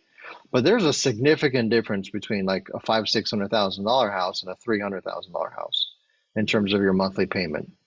So, I mean, because I don't deal in that higher end and because I stay in the median or like slightly below, I'm comfortable with where the market's going to go because I know I'm going to have plenty of buyers and plenty of wholesalers and plenty of people who would be interested in that. Now, if we're picking up those properties like creatively and we're making it so that we're capable of cash flowing those properties like routinely, that's a fantastic place to be in. If you can get into a property with very low out of pocket and it cash flows, that's fantastic. That's what you should be shooting for. But of course, everybody's shooting for that. So there's competition, but there's a reason there's competition, because that's where most people want to be, you know? I hope I answered your guys' questions, James. Yeah, you did. Thank you. Yeah. By the But way, this is a cool house, man. We just moved there It is a cool house. I'm sorry, what was that, James? Said, by the way, we understand the Oregon stuff. We just moved from there. So Oh yeah, where from? the Beaverton, Portland area. Beaverton. Nike. Yeah. No thanks. Originally I mean, from California. I love Oregon. I mean, honestly, you'd be hard pressed to find places as beautiful in America as the Pacific Northwest. It's gorgeous. But yeah, I mean, look at this. My kids would have a heyday here. This is awesome. Whoa. These guys were, oh my goodness, they almost burned the house down. Look at that. I think this is a dehumidifier or something. Jeez. This is cool. This is a cool house. Lots of wallpaper. Oh my goodness. Can you imagine having a shop like this? I would live in here. I could make a studio in here and just run live shows all day for you guys. Oh, the other thing you're gonna have to think about is a deck. Yeah. Have you seen lumber prices? Yeah. This is easy a $20,000 to $30,000 deck. Easy. This is in Rogers, Northwest Arkansas. Yeah. It's a beautiful property. It's like I Walmart. mean, just look at that. Look at that. Amazing. 1.5 acres. It said that there's a lake view if it's cleared a little bit, or maybe in the Wow. winter. In a greenhouse, and I mean, it's, yeah. Mhm. Wow. Yeah. Very beautiful, very high end potential. You know, there's a property you drive down. I bet you have boat access too, right? Yeah. Water rights. Yeah. This is like Lake Oswego. That's the Yes. vibe I'm gonna get. Yep. You know, it's a very high-end neighborhood with water access. It's older, so it needs to be redone. but I'm sure houses in here are in the millions. It's very nice. Well, that's the thing. They're not. I mean, They're not, but this is probably no, because they're I mean, older. so I've had a hard time finding anything that's really comparable. That's a good. Well, there's one. They're like 800, 850 at the high Mhm. end. So I don't know how I got the 908. Oh, because it was based on square footage. They're all It's smaller bigger. Yeah, because it's they bigger house. finished the basement in this. That Hmm. downstairs isn't in the original square footage. No, that's true. That's a good catch too. So I think it's over 4,000 square feet now. Most of the homes are between 2,000 and 3,000. Yeah, so you'd be the big boy on the big block. Yeah. Well, some of them have added on, but they haven't sold. So there's no, This is my favorite feature here. The garage, when you look at it from the front of the house, you don't see that big old garage door. Mhm. This is, to me, is like nice. Like the driveway comes around the side. Look at this, comes over here around the side into the garage. Like that's high. I like that. That's super nice to me. I hate when you walk up or drive up to a house and like 3/4 of the front of the house is garage. It's so ugly. This is super Okay. nice. So I have a question then. I mean, I understand, I mean, this is high end and we're kind of like, we're really new. So it's like, even so, even if the market was different, it would be a little bit scary for us, I think. But at the same time, from what we've been learning about wholesaling, I mean, you had said, even at the beginning, looking at this, if the numbers worked, right? If we could get it low enough. So isn't that based on the comps though, to know? I mean, if we're looking at, if it is 900,000 or even 850,000, once it's updated as the ARV, and they're asking 575, and it's been on the market for a few weeks now, if we could get it down further, I mean, where do you look Mhm. to know if that's even something to pursue? Or should we Yeah. not, because of everything with where the market is? No, it's a very valid question, and it's actually one of the points of Elephant Challenge. One of the premises of Elephant Challenge is before you start looking at properties, find buyers Right. and ask them like, what are you looking for? What would you buy? So find someone, shop this around, find someone who would be interested in something like this, and ask them like, hey, check out this property. What price do you think we should be at? I'm in negotiations with it. I mean, try not to reveal too much information because you don't want them to come out and get it out from under you. But, I think it'd be okay to talk to GCs and stuff in the area, try to get some more solid numbers and talk to someone who's doing these kind of flips. You'll find them. The higher end stuff, sometimes, it's easier to find a buyer for. So sometimes. All right. Thank you. It's one of those Appreciate it. things where it's like, yeah, shop it around, see what happens. Okay. And use it as a learning opportunity. Like, don't get caught on one property for 2 weeks. Okay. Like, in one day you should be trying to hit like 5 offers. Gotcha. Not comping one property and it takes 5 days. Like, Excellent. Okay. Mhm. cool. Well, I appreciate you guys for coming on. Thank you so much. Hopefully I can keep seeing you guys and get to know you more. I appreciate that. Is there anyone else that has anything else? If not, it's getting late. It's 9 o'clock. I don't even hear my kids anymore. I bet you my wife put them in bed.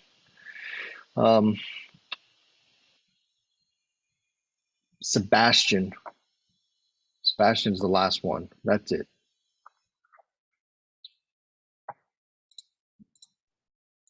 Hello.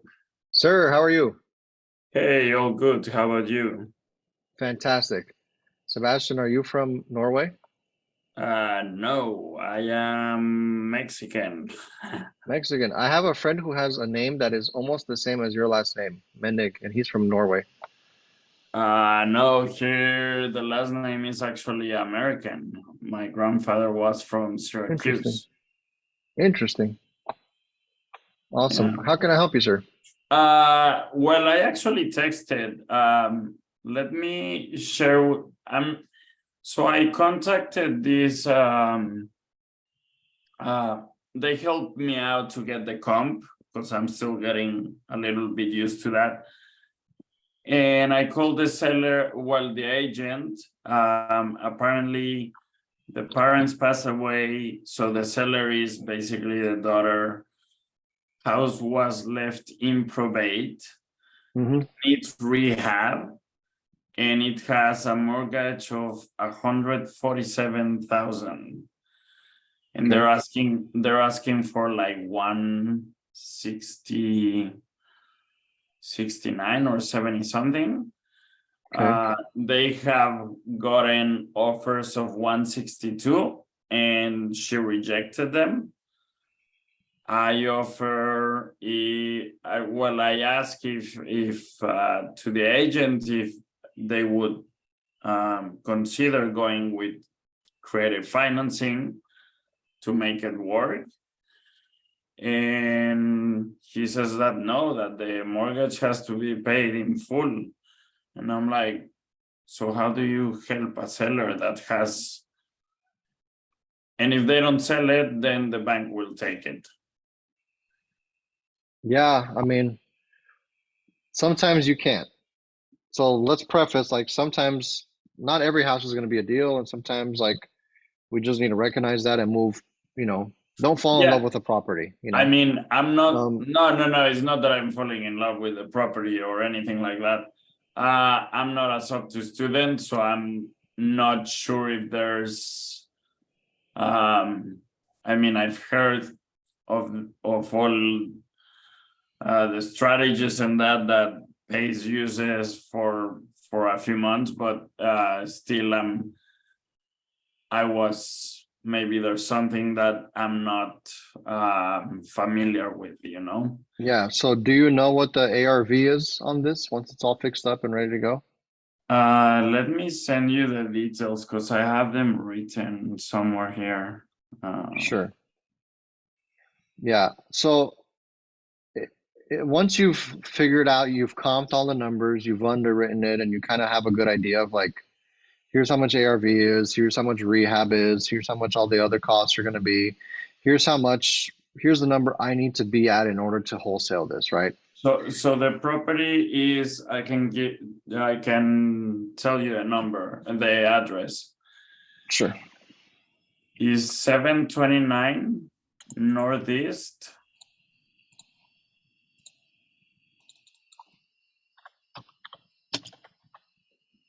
Seventeen Terrace, Ocala, Florida. Yeah.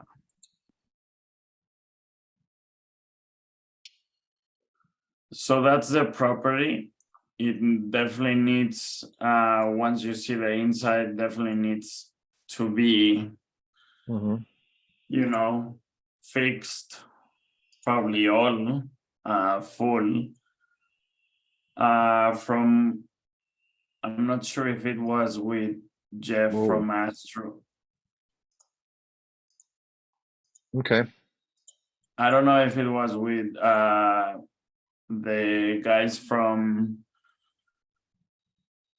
somebody in Kigley helped me out and say, well, I wouldn't offer more than 150. And that's kind of where I was going. But then the seller told me like, I've got an offer of 162 and it was rejected. I mean, so if you've got all your numbers figured out, right? And you go to the seller and you're like, here's the numbers, here's the best I can offer. And they're like, I'm not interested. Yeah, I mean, just believe them, That's what I thought. Maybe something of SOC2 would be possible, but if they want the mortgage fully paid, then they're not giving. Yeah, if they're like, we don't want to do SOC2, we don't want to do financing, we just want to have this mortgage be out from under our name, then there's not much you can do in terms of trying to make it creative. Or you can go get a private money lender and try to do something like that, but there's no, if they're saying like, yeah, if they're saying like, we don't want that. Mike asks about a novation. Sure, you can do a novation, but if the seller, you'd have to negotiate with the seller to be like, hey, I'll sell it, I'll give you your price, whatever price you're asking, but we're not gonna close until we get everything fixed up and here's the number we can sell it at, all that stuff. Yeah, Mike, that's right. If there's equity, you know, what's the ARV? Do you know? That I do not. So I let's just take like don't a quick. recall it. So from what I saw, I would say this is probably, you know, maybe a lipstick, but you know, the bathrooms kind of need some work. So let's call it $40 a square foot times how many? 1,700 square feet. You're talking about $70,000 just in repairs, Yeah. right? So So if you go with 150, you're talking about 220. you know, and I'm looking at properties around this that Around- are hold on. So ours is 3-bed. Let me just get rid of all the ones that are 4-bed, so they're not even on our radar. And ours is 2-bathroom. Let's get rid of these that are 3-bathroom. So these are pretty comparable here. 62, I want to keep it within. I'm going a little bit fast, and I apologize for that. No, that's okay. There's one 225 from 67. Ours Yeah, is so 63. let's call these 5 properties here worthy comps to what we're looking at, right? The highest I see is 225, 236. Yeah. Okay. Back in June and July. I would not even call these comps. So these are no good anymore. These are too old. This is too old. This is too old. Okay. Look at this one. Sold in August for 53,000. This is an identical house to the one that you're talking about. Am I right? Does it look the same? It looks the same to me. Yeah, it looks the same. I mean, this is pretty much, you know, it's slightly bigger, 200 square feet. But it's sold for 53,000. Wow. So, you know, I would agree, like 150,000 is way too much. So unless it would be credit financing, it would a sub-to deal, it wouldn't even make sense. No, it wouldn't make sense. The only way, I mean, yeah, 53 is a good price. So if you find an ARV, just like assume that you should be at 50 cents on the dollar if you're going to wholesale something. So if it's 250, assume that you need to get it around 125 to make a safe deal. Okay. You know, just ballpark. No, I never saw the property that you just showed me that sold for 53. Yeah. Yeah, that's so that's this one, 53,000. And then this one sold, I mean, these are April and May. I'm not even going to look at those, but let's see if I can find something that sold more recently. So here's one that sold in June. 3-bed. This one has an extra bath, but it's the same roughly square footage. They bought at 126. Yeah, so it's comparing it to that one.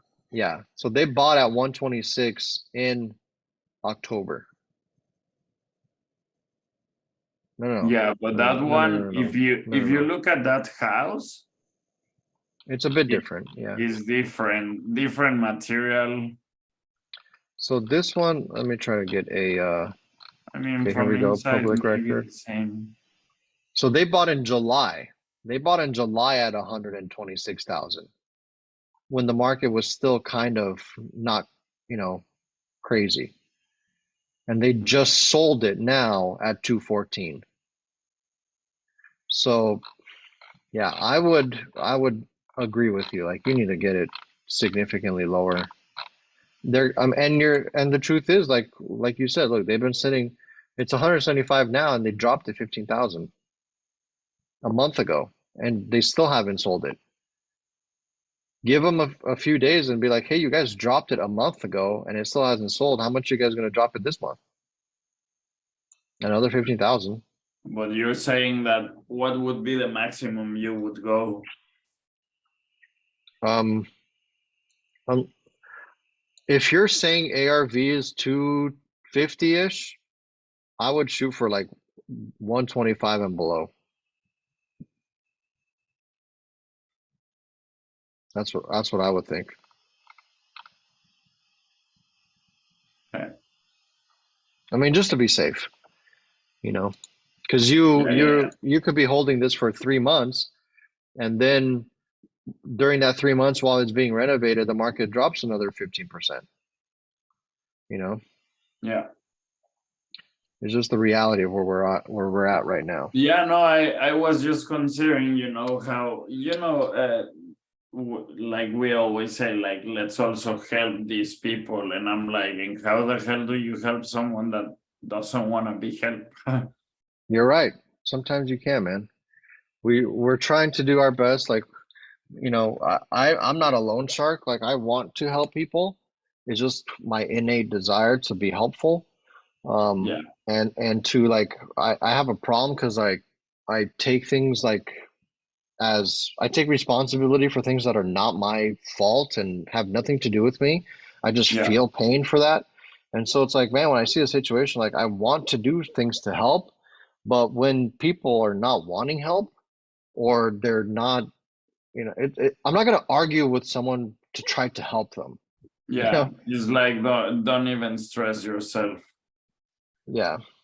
And, I think you're pointed in the right direction with this.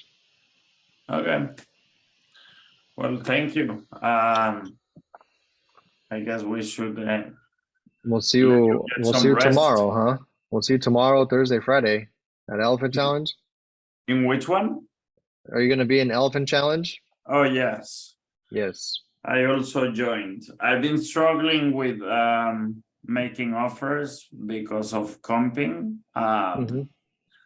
So I just spoke today with Chris James, and I'm gonna be trying to get some help in comping. Just to that's my